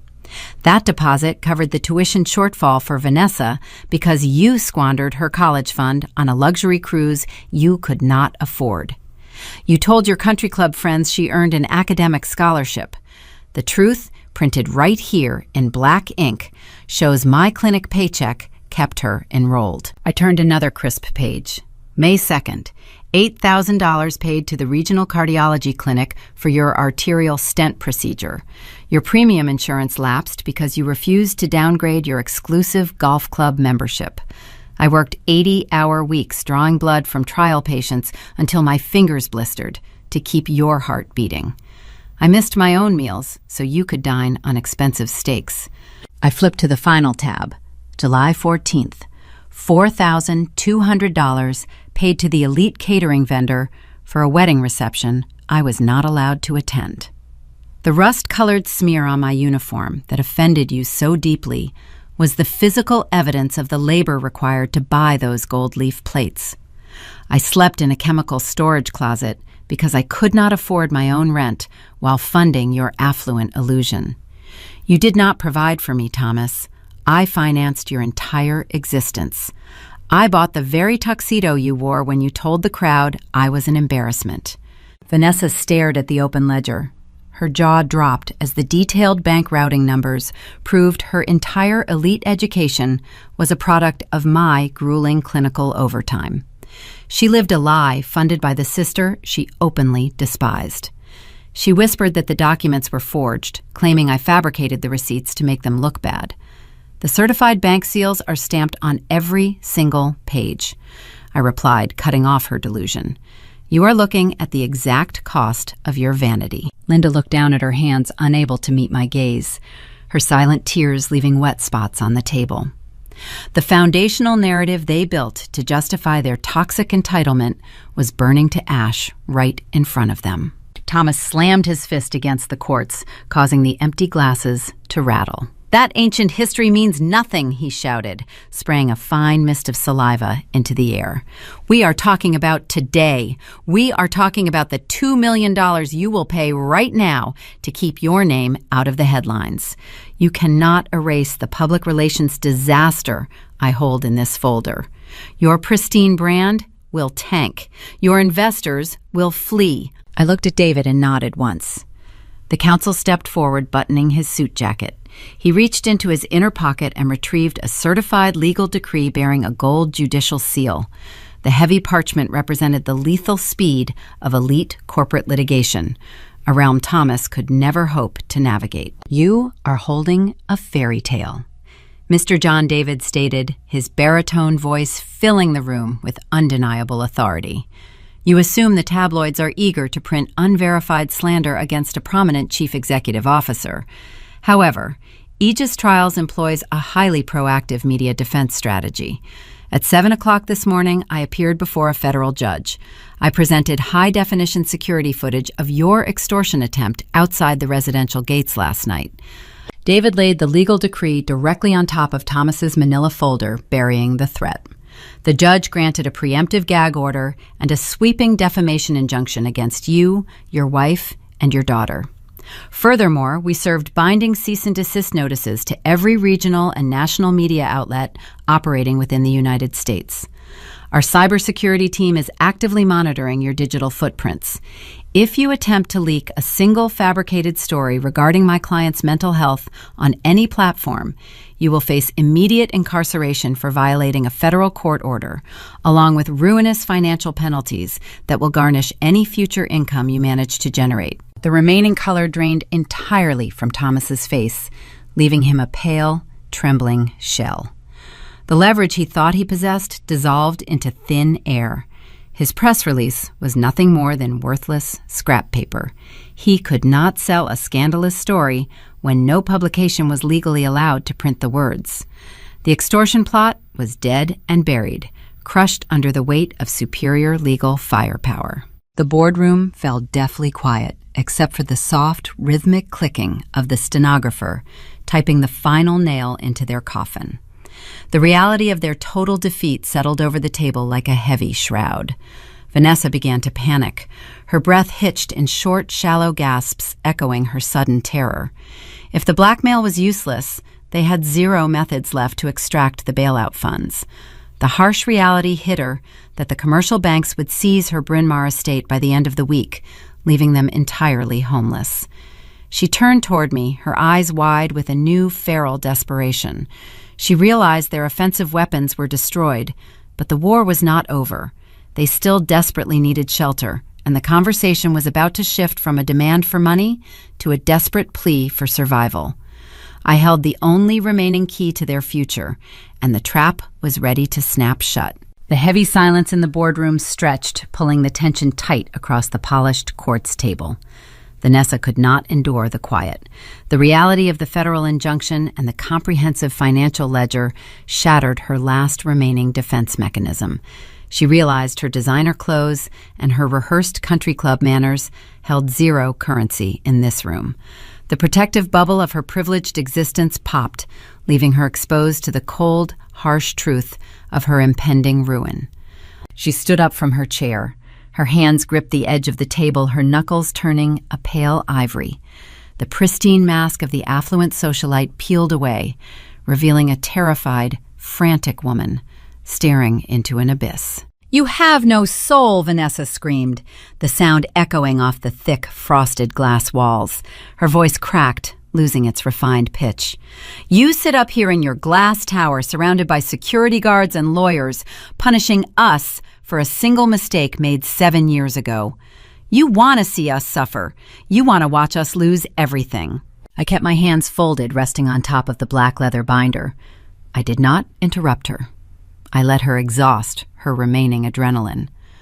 The court stenographer continued typing, capturing every frantic word for the permanent legal record. "The bank is seizing my property." On Friday, Vanessa continued, tears of genuine panic streaming down her face, ruining her carefully applied makeup. "They are taking the Bryn Mawr estate. They are locking the doors. Greg lost the commercial portfolio, and we have zero liquid capital left to satisfy the default. We will be out on the street, Gemma. Mom and Dad will have nowhere to live. You hold $150 million in your corporate treasury, and you refuse to part with a tiny fraction to save your own flesh and blood from homelessness. You are a cold, heartless monster." She sank back into her chair, sobbing into her hands. The performance lacked the calculated manipulation her mother possessed. This was raw, unfiltered terror. The impending foreclosure represented the ultimate failure in their appearance-obsessed culture. Losing the house meant losing their social standing, their friends, their entire identity. I let the sound of her crying fill the chilled air for a full 60 seconds. I watched the rise and fall of her shoulders. I observed Thomas staring blankly at the far wall, his posture sagging under the crushing weight of their financial reality. They came here to extort a frightened girl. They found an apex predator waiting instead. "Let us discuss the impending foreclosure," I stated, cutting through the sound of her weeping. My voice remained steady, a surgical instrument, slicing away the remaining layers of their delusion. Vanessa lowered her hands, looking across the table with red-rimmed eyes. She sniffled, clinging to a sudden, desperate spark of hope. She thought my willingness to discuss the bank meant I was finally preparing to negotiate a bailout. She assumed the guilt trip had penetrated my armor. When a commercial lending institution holds a portfolio of toxic defaulted debt, they face a lengthy, expensive legal process, I explained, leaning back into my leather chair. Foreclosures require court filings, eviction notices, and property auctions. Banks despise holding non-performing assets. They prefer liquidity. If an anonymous private equity firm offers them a lump sum cash payment to purchase those toxic notes outright, the bank will eagerly accept the deal to clear their balance sheet. Thomas frowned, his brows furrowing in deep confusion. He possessed a rudimentary understanding of corporate finance, but his panic clouded his processing speed. "Why are you lecturing us about commercial banking practices?" he rasped, his voice barely a whisper. I turned my attention to David. The general counsel nodded, opening his sleek briefcase for the final time. He bypassed the thick legal binders and retrieved a single, plain white envelope, the same envelope he placed on my desk the previous afternoon. He walked around the long quartz table and set the crisp paper directly in front of Vanessa. "A subsidiary of my primary blind trust operates under the name Ironclad Holdings." I continued watching her stare at the white rectangle. Ironclad Holdings specializes in acquiring distressed regional real estate. Yesterday afternoon, while you were desperately plotting your extortion attempt outside my gates in the rain, my corporate attorneys contacted your primary lender. We offered them a premium cash buyout for every single defaulted note tied to your husband's failed business ventures. We also purchased the residential mortgage attached to the Bryn Mawr property. The spark of hope in Vanessa's eyes extinguished, replaced by a profound, creeping horror. She reached out with a trembling hand and pulled the flap of the envelope open. She slid the heavy parchment out onto the stone surface. The official seal of the county recorder caught the overhead lights. It was the master deed of trust for her sprawling suburban estate. The document bore the certified transfer signatures, finalizing the sale from the commercial bank to Ironclad Holdings. You no longer owe the regional bank a single dollar, I informed her, watching the realization hit her like a physical blow. The bank is not seizing your property on Friday. They have no legal right to touch the house. Vanessa looked up, her mouth opening and closing in stunned silence. For a fleeting second, a wave of profound relief washed over her features. She thought the nightmare was over. She thought I had secretly paid off her debts to save her. You paid it, she whispered, her voice fragile and thin. You saved the house. I did not pay off your debt, Vanessa. I bought your debt. The words hung in the chilled air, dropping the temperature in the room by another 10 degrees. I leaned forward, resting my elbows on the table, locking my gaze with hers. I am not your savior. I am your primary creditor. I own the defaulted commercial notes. I own the residential mortgage.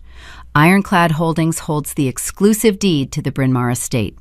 You are no longer dealing with a faceless corporate banking institution bounded by standard regulatory timelines. You are dealing directly with me. The illusion of their superiority shattered into a million jagged pieces. The psychological devastation was instant and total. Vanessa dropped the parchment as if the paper had suddenly caught fire. She scrambled backward in her chair, pressing her spine against the leather upholstery, trying to put distance between herself and the document. Thomas reached across the table with a shaking hand and pulled the deed toward him. He read the legal transfer text. His eyes scanned the unyielding black ink, proving the transaction was certified, closed, and irreversible. The truth destroyed his final remaining defense. All of his arrogant posturing, his demanding commands, his threats of media scandal were executed from a position of absolute powerlessness. He had marched into my headquarters attempting to blackmail his landlord. He had spent the previous evening sleeping under a roof that I legally owned. The patriarchal authority he spent his entire life cultivating was exposed as a hollow, fragile joke. He possessed nothing. I controlled the ground beneath his feet. You are my tenants, I stated, the finality of the situation echoing in the quiet room, and your account is severely delinquent. Thomas let the deed slip from his fingers. The document fluttered, landing gently next to my thick black ledger. The physical toll of the defeat overtook his body. His shoulders collapsed inward, losing their rigid structure. His chest caved as he slumped forward, leaning his elbows on the quartz table to support his suddenly weak frame. The proud, affluent man who banished me from the country club ceased to exist. In his place sat a broken, exhausted debtor facing the architect of his ruin. He stared at the smooth stone surface, unable to look me in the eye. A long, shuddering breath escaped his lungs. He realized the law offered no protection. The traditional social customs of Pennsylvania society held no jurisdiction inside this boardroom. He was entirely at my mercy. "Gemma," he croaked, his voice cracking under the immense strain. He raised his head. His eyes were wet, filled with a raw, pleading desperation he had never shown another human being. The venomous entitlement was gone, replaced by the pathetic whimper of a defeated man. He reached his trembling hand forward, stopping just short of touching my folded fingers. "Please, Thomas," begged the words scraping against his dry throat. "Please do not do this to us. You cannot throw us out onto the street. You know what it feels like to have nowhere to go. You cannot evict us." He swallowed hard, searching for any remaining tether to bind me to his sinking ship. He grasped for the single concept he had spent his entire life weaponizing against me. "We are your family, Gemma. Please remember, we are your family. You have to help us." The plea hung in the air, a desperate, pathetic attempt to invoke a bond he had personally severed 7 years ago. He wanted grace from the daughter he had condemned. He wanted a rescue from the draft horse he had beaten. The climax of the confrontation had arrived, placing the ultimate power of judgment squarely in my hands.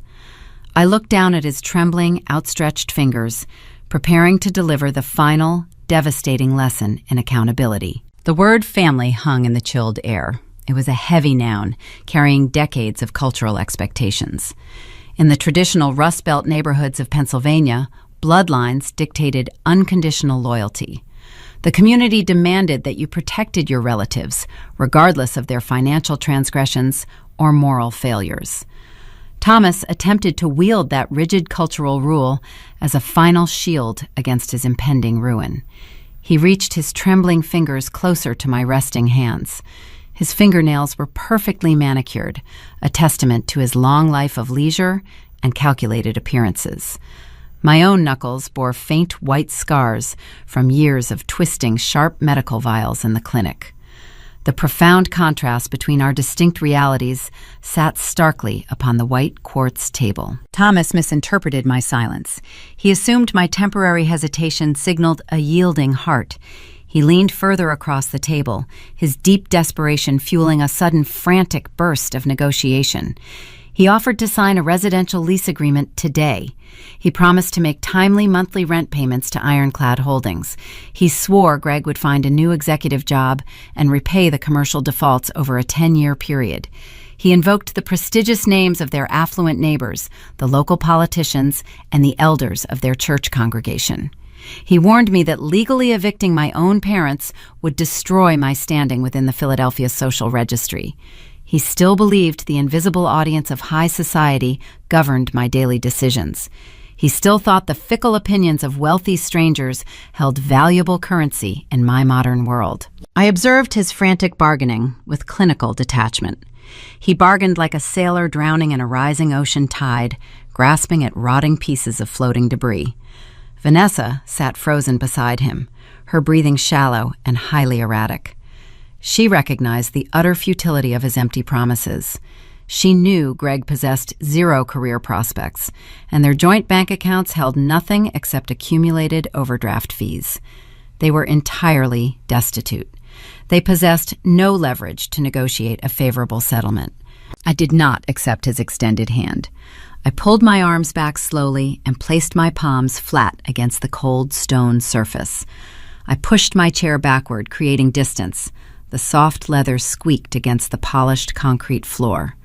I stood up, rising to my full physical height. I adjusted my tailored charcoal suit jacket. I grasped the silver center button and slipped it through the finely stitched buttonhole. I smoothed the lapel fabric, removing any invisible wrinkles. The physical action was deliberate and highly precise, mirroring the meticulous administrative control I maintained over my sprawling corporate empire. I looked down at the three individuals seated before me. From my elevated standing position, they appeared exceptionally small, fragile, and thoroughly defeated. Thomas craned his neck upward, attempting to maintain eye contact. His bloodshot eyes searched my face for a single shred of empathy. He found only a barren, frozen wasteland. "Look at yourself," I instructed, keeping my vocal tone flat and unyielding. The firm instruction echoed through the soundproof room, bouncing off the thick glass walls. Thomas blinked rapidly, his mouth falling open in quiet shock. He recognized the specific phrasing immediately. It was the exact verbal command he issued to me outside the country club ballroom 7 years ago. "You dragged the stench of insolvency into my corporate headquarters," I stated, enunciating each distinct syllable with lethal clarity. "You sit inside my private boardroom reeking of systemic financial failure and toxic debt. My team spent 7 years building a pristine global image for this medtech brand. We project market stability, technological innovation, and flawless operational execution. You bring domestic chaos, multiple bankruptcies, and severe public humiliation directly to my front doorstep." Vanessa gasped, covering her mouth with both of her trembling hands. The psychological mirroring was brutal and mathematically precise. I was feeding their own vanity back to them, forcing them to swallow the bitter taste of their own historic cruelty. I used the rigid metrics of their beloved appearance-obsessed culture to measure their current worth.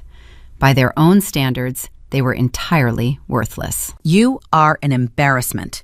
I continued, raising my voice just a fraction to ensure the room acoustics carried the absolute finality of the statement. I have zero available space in my real estate portfolio for non-performing liabilities. Get out of my building. Do not ever return to this commercial property. You are finished in my family." The execution was flawless. I returned the identical rejection he delivered to me on that humid July night. I stripped away his patriarchal authority using the very same societal logic he worshipped for decades. He judged me unworthy because of a rust-colored stain on a nursing uniform. I judged him unworthy because of a ruined corporate balance sheet. Thomas collapsed backward into his expensive leather chair. The remaining fight drained instantly from his aging spine. His chin rested heavy against his chest. He closed his eyes, surrendering to the crushing, inescapable gravity of his total defeat. Linda could not accept the suffocating silence. She had remained largely mute throughout the grueling legal proceeding, playing the traditional role of the passive, supportive wife. The terrifying impending loss of her luxurious Bryn Mawr estate broke her fragile psychological facade. She lunged forward, pressing her thin stomach against the sharp edge of the court's table. "Gemma, please," Linda wailed, her voice shrill and piercing. The raw, naked grief in her throat sounded genuine, born from the terrifying, unfamiliar prospect of urban poverty. "I am your mother. You are my precious daughter. You cannot do this terrible thing to your own mother. We desperately need you." The maternal plea was her final, rusted weapon. She expected the biological bond to magically override the certified legal reality. She demanded the lifelong devotion she never bothered to earn. I looked at the woman who stood silently while I was cast out into the dark, humid night. I looked at the passive mother who allowed her child to sleep on vinyl chairs inside a chemical storage closet so she could effortlessly maintain her exclusive country club membership. I picked up my digital tablet from the desk. I tapped the high-definition screen, illuminating my upcoming afternoon meeting schedule. I did not look back up at her tear-streaked face. "I am on duty," I replied. Those 4 simple words severed the biological tether forever.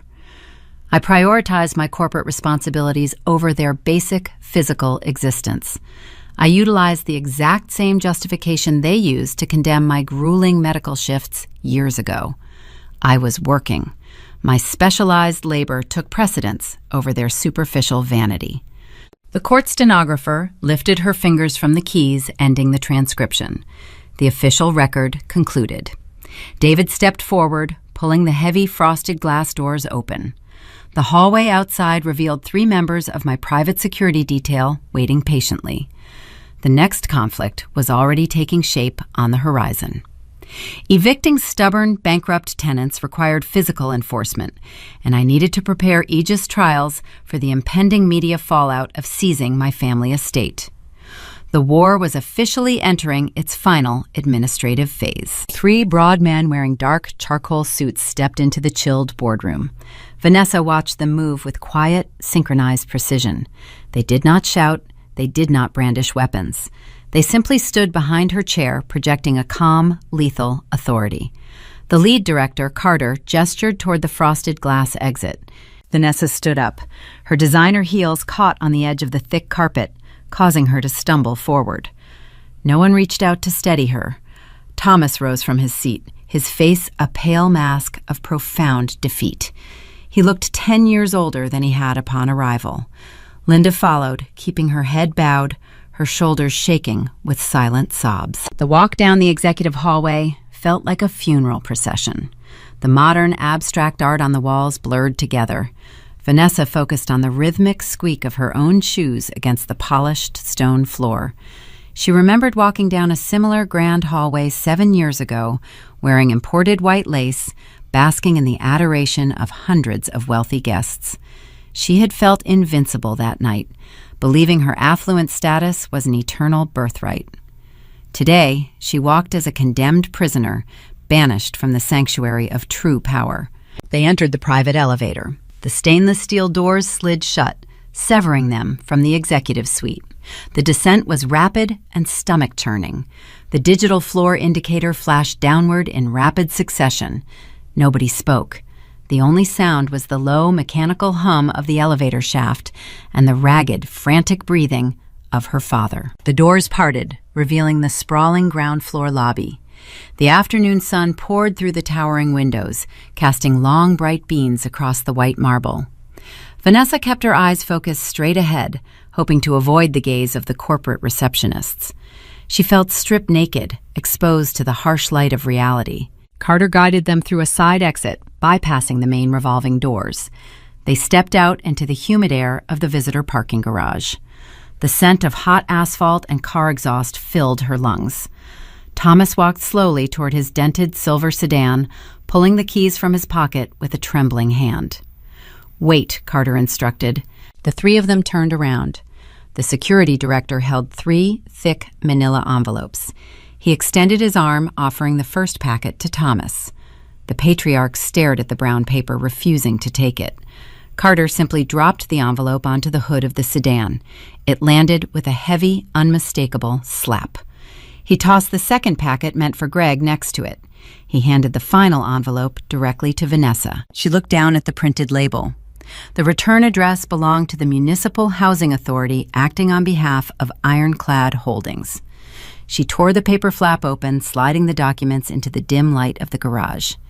It was a formal notice to quit, a certified legal eviction order. The bold black letters commanded all occupants to vacate the Bryn Mawr premises within 72 hours.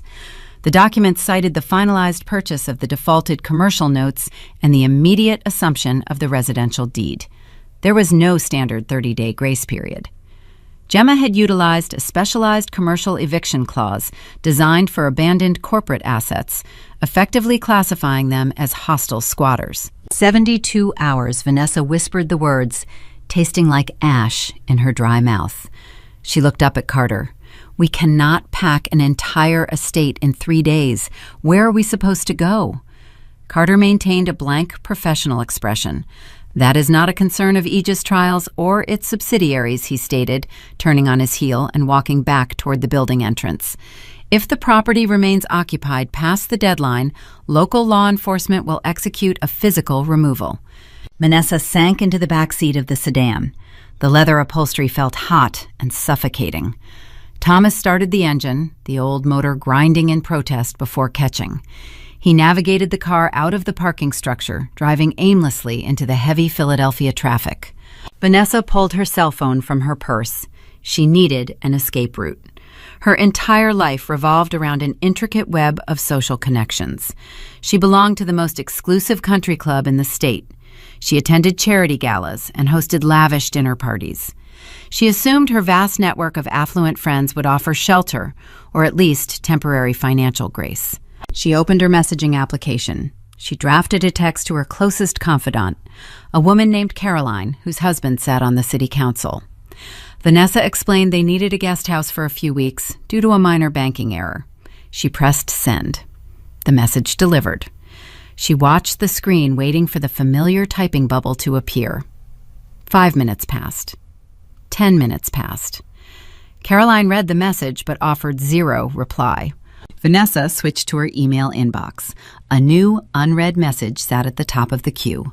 The sender was the membership director of the Oakmont Valley Country Club. She tapped the subject line. The brief digital letter informed her that due to public reports of severe financial insolvency and the subsequent bankruptcy filings, all family privileges were permanently revoked, effective immediately. The board of directors wished them well in their future endeavors. A cold, paralyzing dread wrapped around her chest. The news of Greg's commercial default had leaked into the tight-knit community. In the Rust Belt, high society poverty operated like a highly contagious disease. The moment the pristine facade cracked, the community enacted a brutal quarantine. They did not offer empathy or second chances. They severed ties to protect their own fragile status. She dialed Greg's number. The call went straight to a generic voicemail box. He was hiding, avoiding the creditors, and abandoning her to face the fallout alone. "We have nothing." Vanessa stated aloud the sheer magnitude of the devastation, finally breaking through her denial. She stared at the back of her father's head. They canceled the club memberships, Caroline ignored my message. Everyone knows we are ruined. Thomas gripped the steering wheel, his knuckles bone white. He did not offer a comforting paternal lie. He possessed zero solutions. The patriarchal authority he spent decades curating was exposed as a hollow, fragile illusion. He had groomed Vanessa to prioritize aesthetic wealth over actual character, teaching her that loyalty was transactional and love required a pristine public image. Now, those exact toxic lessons were coming back to consume them. They drove through the imposing iron gates of the Bryn Mawr estate. The sprawling brick mansion sat nestled among perfectly manicured oak trees. It looked like a fortress of untouchable privilege. But as Vanessa stepped out of the car, the grand house transformed before her eyes. It was no longer a sanctuary. It was a ticking time bomb. The walls belonged to Gemma. The ground belonged to Gemma. Every blade of grass served as a reminder of their catastrophic defeat. Linda walked up the stone steps. Her posture stooped like an ancient widow. She unlocked the heavy oak door, stepping into the vast, quiet foyer. The crystal chandelier hung above them, casting fractured light across the imported hardwood floors. "What do we pack?" Linda asked, her voice a hollow whisper echoing in the large, empty space. "How do we fit our lives into boxes in 3 days?" Vanessa looked around the grand entrance hall. She saw the expensive oil paintings, the antique vases, the custom velvet furniture. None of it mattered. The material wealth was a trap, designed to keep them docile and ignorant. They had spent their entire lives judging others based on these fragile objects. They had discarded Gemma because she did not fit into this aesthetic vacuum. Gemma did not need to shout. She did not need to throw a physical punch or engage in a dramatic screaming match. She defeated them using the precise, impenetrable legal boundaries they had forced her to learn. When they locked her out in the cold, they taught her how to build walls. She simply built better walls and locked them on the outside. The psychological destruction was absolute. Vanessa realized her entire identity was tied to a zip code she no longer owned and a social circle that had already erased her name from their contact lists. She was a ghost, haunting her own life. A sharp knock on the front door shattered the quiet misery of the foyer. The sound echoed like a gunshot. Vanessa froze, her heart hammering against her ribs. Thomas turned around, his face pale with fresh terror. 72 hours had not yet passed. The new conflict stood waiting on the front porch, demanding immediate attention. If local law enforcement was already here to enforce the eviction order, they would have to face the ultimate humiliation of being dragged out onto the lawn in broad daylight while their affluent neighbors watched from behind drawn curtains.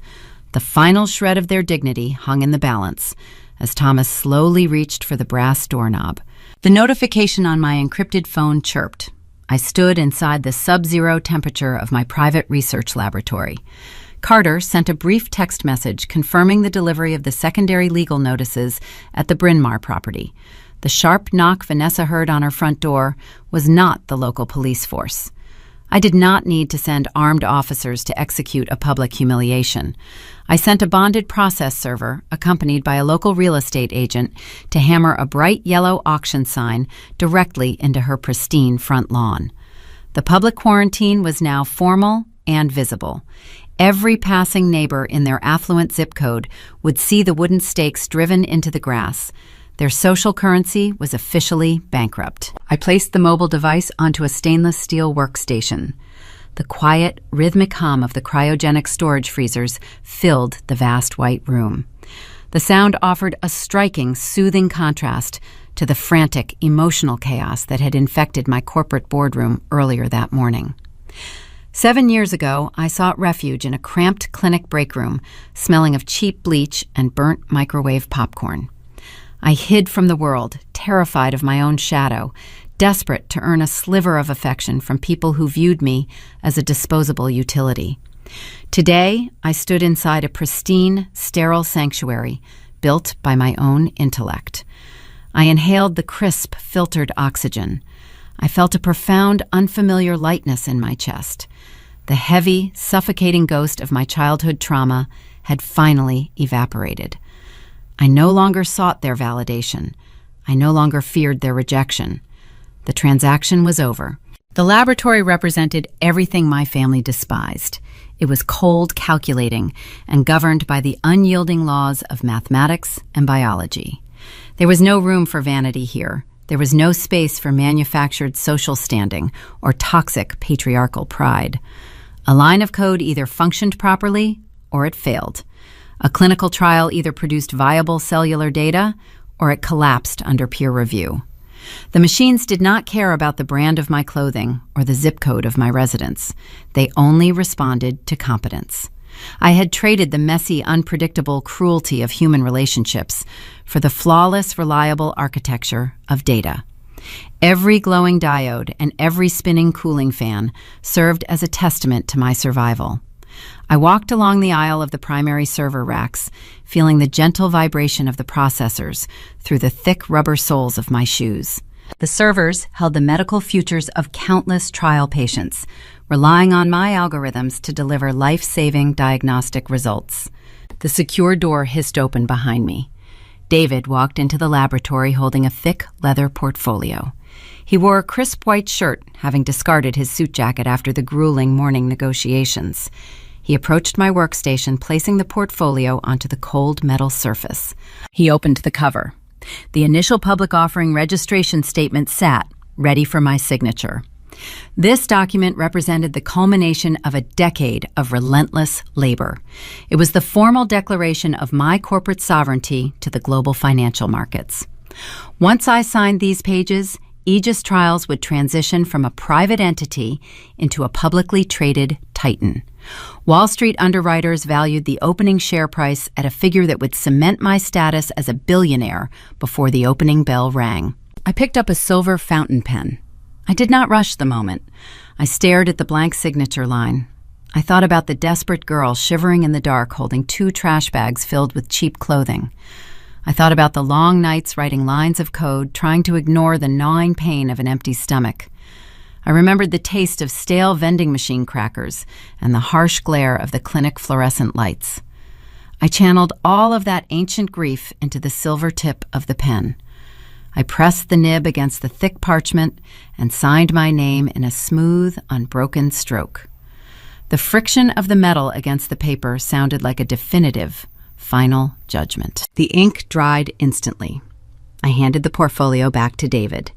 He offered a rare, genuine smile, acknowledging the monumental achievement. The primary boulder resting on my shoulders was gone. The family betrayal that defined my early 20s no longer dictated my future. I had extracted the poison from the deep wound. I transformed a brutal discard into an impenetrable fortress. I was no longer a victim of their traditional Rust Belt hypocrisy. I was the architect of a modern empire. I stood victorious at the very top of the mountain, looking down at the scattered ashes of my past. My internal transformation was now physical and permanent. I looked at my reflection in the polished steel cabinet doors. The exhausted, frightened daughter who begged for scraps of paternal approval was dead. She died the night she walked 3 miles in the humid Philadelphia heat. In her place stood a sovereign leader who dictated terms and engineered reality. I had paid my dues to the universe, and the universe had returned my investment with staggering interest. I walked over to the primary server terminal. The glass panels displayed cascading rows of green data algorithms tracking clinical trials across 3 continents. This was my true legacy. Aegis Trials was not just a vehicle for financial vengeance. It was a functioning shield protecting millions of patients from the sluggish inefficiencies of the traditional medical system. While Thomas and Linda wasted their lives curating a hollow aesthetic, I built a machine that actually saved lives. The irony tasted sweet and clean. David closed the leather cover and secured the brass clasps. "We file the registration with the Securities and Exchange Commission at dawn," he stated. "The underwriters are preparing the media strategy. By tomorrow afternoon, the entire financial sector will know your name." I nodded, keeping my eyes on the cascading data. "Let them know," I replied. "I have nothing left to hide." The perimeter, is secure. David reached into his trouser pocket to retrieve his own secure mobile device. I expected him to confirm the wire transfers for the upcoming filing fees. Instead, the screen of his phone illuminated his face with a harsh red glare. The shift in his posture was instantaneous. His shoulders tightened and his jaw locked. The relaxed atmosphere of the laboratory vanished in a single second. I recognized the shift immediately. My strategic instincts flared to life. The family war was over, but the corporate battlefield never truly slept. Predators always circled the scent of fresh blood, and $1 billion initial public offering was the largest target in the global market. David looked up, meeting my gaze. His dark eyes reflected the flashing red alert on his screen. "We have a severe security anomaly," he stated, his baritone voice dropping an octave. I stepped away from the server terminal. "Define the anomaly," I instructed. "The primary European data center just flagged a coordinated cyber infiltration attempt." David explained, tapping his screen to load the detailed diagnostic reports. "They are bypassing the outer firewalls using a highly sophisticated encryption key. This is not a standard automated probe. It is a targeted extraction protocol. Someone is actively hunting for the source code of our upcoming neurological trial algorithm." I did not panic. I simply tightened my grip on the silver pen. Richard Caldwell from Apex Pharmaceuticals had surrendered easily during our boardroom confrontation, but I knew a predator of his caliber rarely accepted defeat without planting a secondary trap. If Apex or another shadowy corporate rival managed to steal the proprietary code before the morning filing, they could patent the architecture and tank the entire public offering. The ghost of my family was exorcised, but a new phantom was currently hacking into my servers. I looked at David, feeling a cold, calculated thrill race through my veins. The domestic squabble was finished. The global war was just beginning. I smiled, ready to defend the empire I had bled to build. 6 weeks later, the air inside the New York Stock Exchange smelled of old brass, polished mahogany, and electric anticipation. I stood on the iconic balcony looking down at the sprawling trading floor. My hand gripped a heavy wooden gavel. David stood to my right, wearing a tailored navy suit. Carter stood near the exit, monitoring the perimeter with quiet vigilance. The digital clock on the far wall ticked down the final seconds before the opening bell. 10, 9, 8. I struck the bell. The resonant chime echoed across the cavernous room, cutting through the low murmur of the financial brokers. The trading floor erupted into a roar of frantic energy. The ticker symbol for Aegis Trials flashed in bright green letters across the panoramic digital screens, wrapping around the vast chamber. We priced the initial public offering at $42 per share. Within the first 10 minutes of open trading, the intense market demand pushed the valuation past $80. I watched the numbers climb, tracing the upward trajectory of a decade of relentless labor. The financial analysts on the floor pointed at the screens, shouting instructions into their headsets.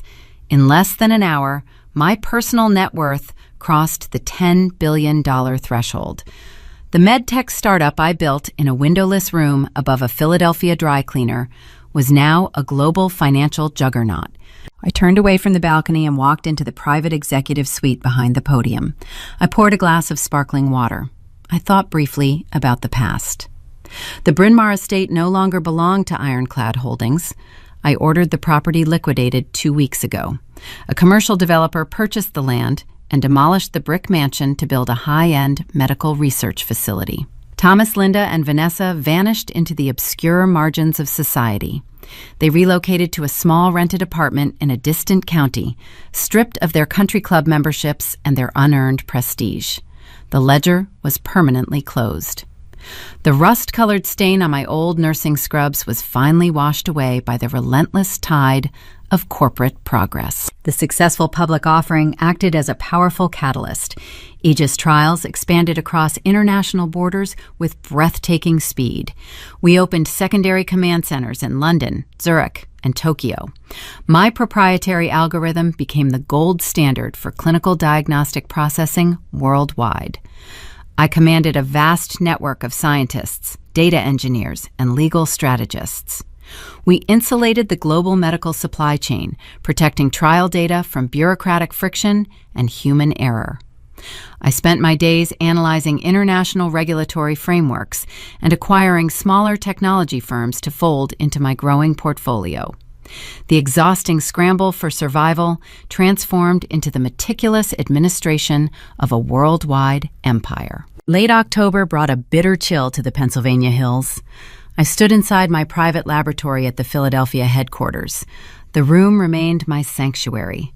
The servers hummed with a steady, reliable rhythm, processing millions of secure diagnostic files from our new European partners. The transition from a local enterprise to a publicly traded titan required intense vigilance. We hired elite cybersecurity experts to fortify the digital perimeter. I no longer worried about traditional family extortion. I focused on international corporate espionage. The encrypted monitor on my primary workstation flashed a sudden warning. A yellow caution banner crawled across the high-definition screen, breaking the steady flow of green diagnostic data. David entered the laboratory a moment later. His footsteps sounded heavy against the polished concrete floor.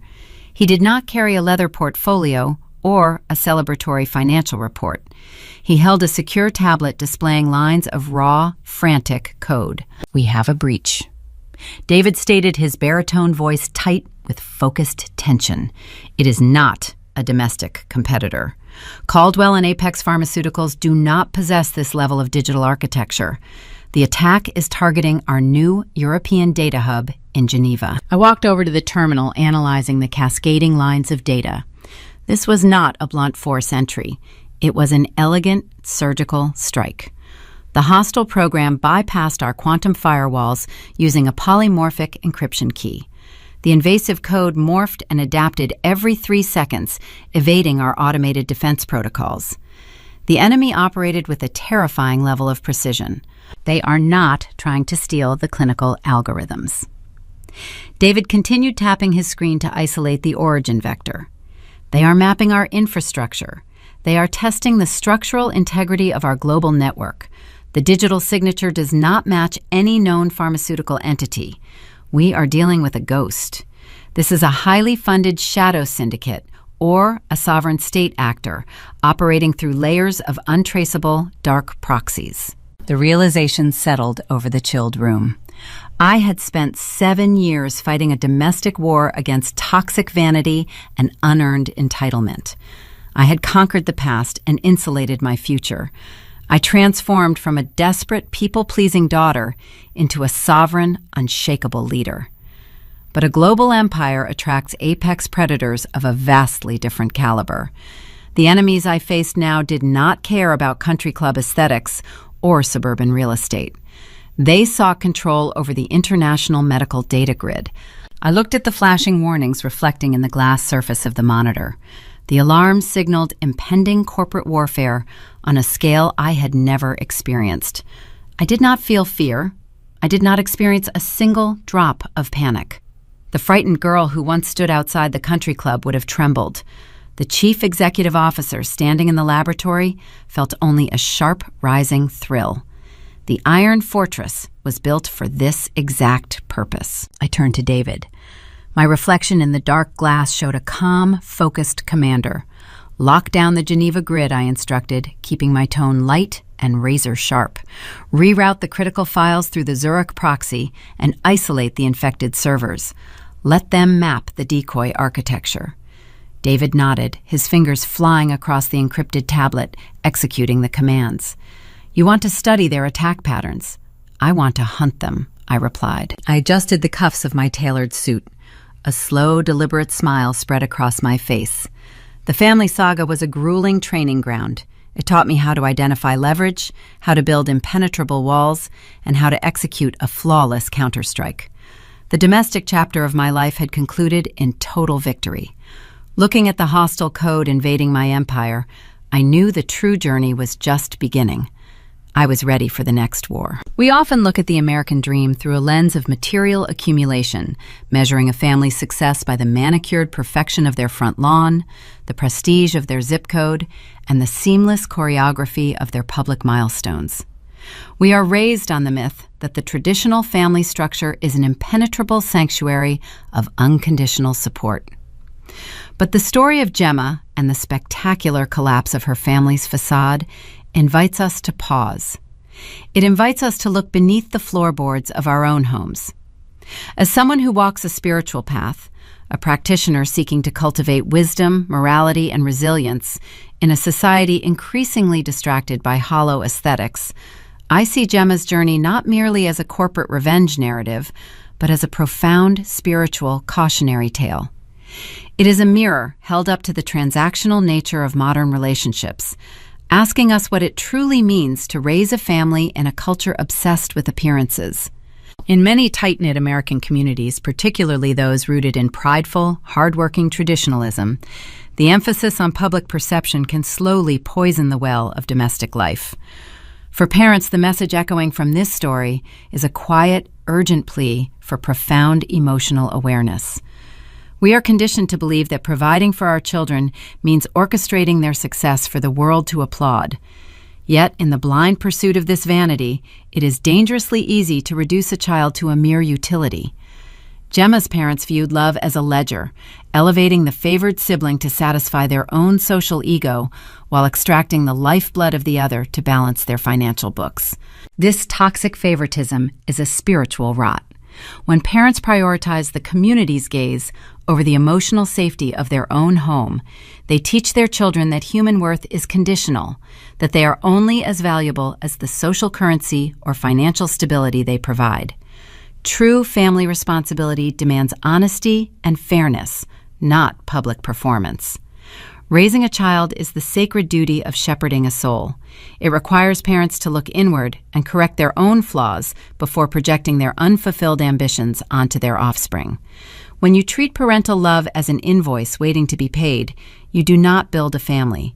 You build a fragile corporation destined for emotional bankruptcy. The spiritual path understands that true morality, Daoduk, in parenting, means loving the child who struggles in the shadows just as fiercely as the one shining on the stage.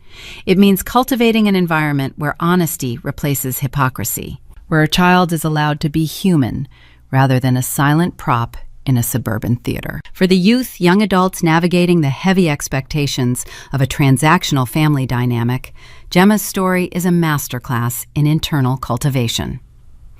In American culture, the eldest or most capable child is often burdened with the role of the fixer, expected to sacrifice their own peace to maintain the family's illusion of harmony. The message here is not simply to become ruthless or to hoard wealth. The deeper lesson is about reclaiming your sovereignty. When the people meant to protect you discard you, the natural instinct is to crumble, to internalize their rejection as your own fundamental flaw. But the spiritual practitioner teaches us that suffering can serve as the forge for immense wisdom. Three Tui. Gemma did not surrender to despair, nor did she act out of chaotic rage. She turned inward.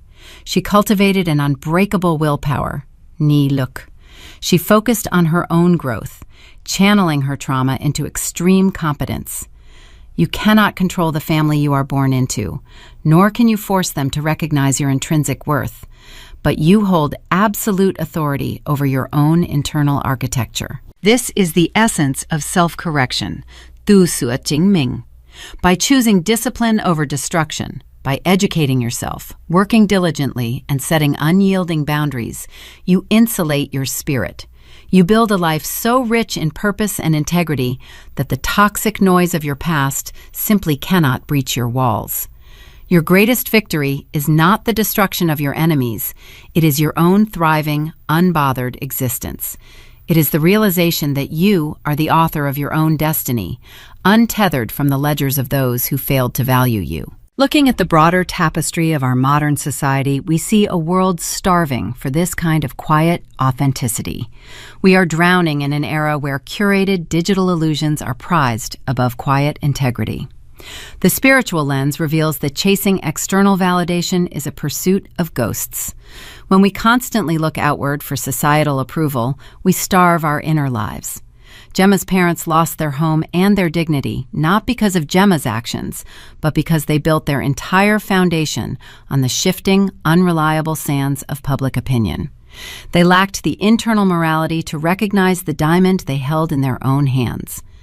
If we wish to heal our communities and nurture the next generation, we must stop curating our lives for the audience and start doing the grueling, silent work of cultivating our own character. These are the quiet, often painful lessons that echo in the empty spaces of our lives, teaching us the loudest truths about human nature. If you find yourself navigating the complex waters of family dynamics, betrayal, and the slow, steady pursuit of personal justice, you are not walking that path alone. We explore these deep, transformative narratives every day. Drop a comment below sharing your own experiences with setting boundaries, and be sure to subscribe to Morning Revenge for more journeys that challenge the way we define loyalty, love, and survival. We are told from the moment we can speak that blood is an unbreakable covenant. Conventional American wisdom dictates that family is the ultimate sanctuary, that forgiveness is mandatory, and that maintaining the family unit is the highest moral good, regardless of the cost to one's own soul. But the universe operates on the uncompromising law of cause and effect. Perhaps the most profound act of spiritual clarity is recognizing that some bridges are meant to be burned. Sometimes the highest form of love you can offer a toxic family is the cold, absolute consequence of their own actions. By refusing to shield them from the reality they created, you grant them the only genuine opportunity they will ever have to wake up. We spend our lives terrified of being orphaned by our families, never stopping to consider that walking away might be the exact moment we finally learn how to parent ourselves.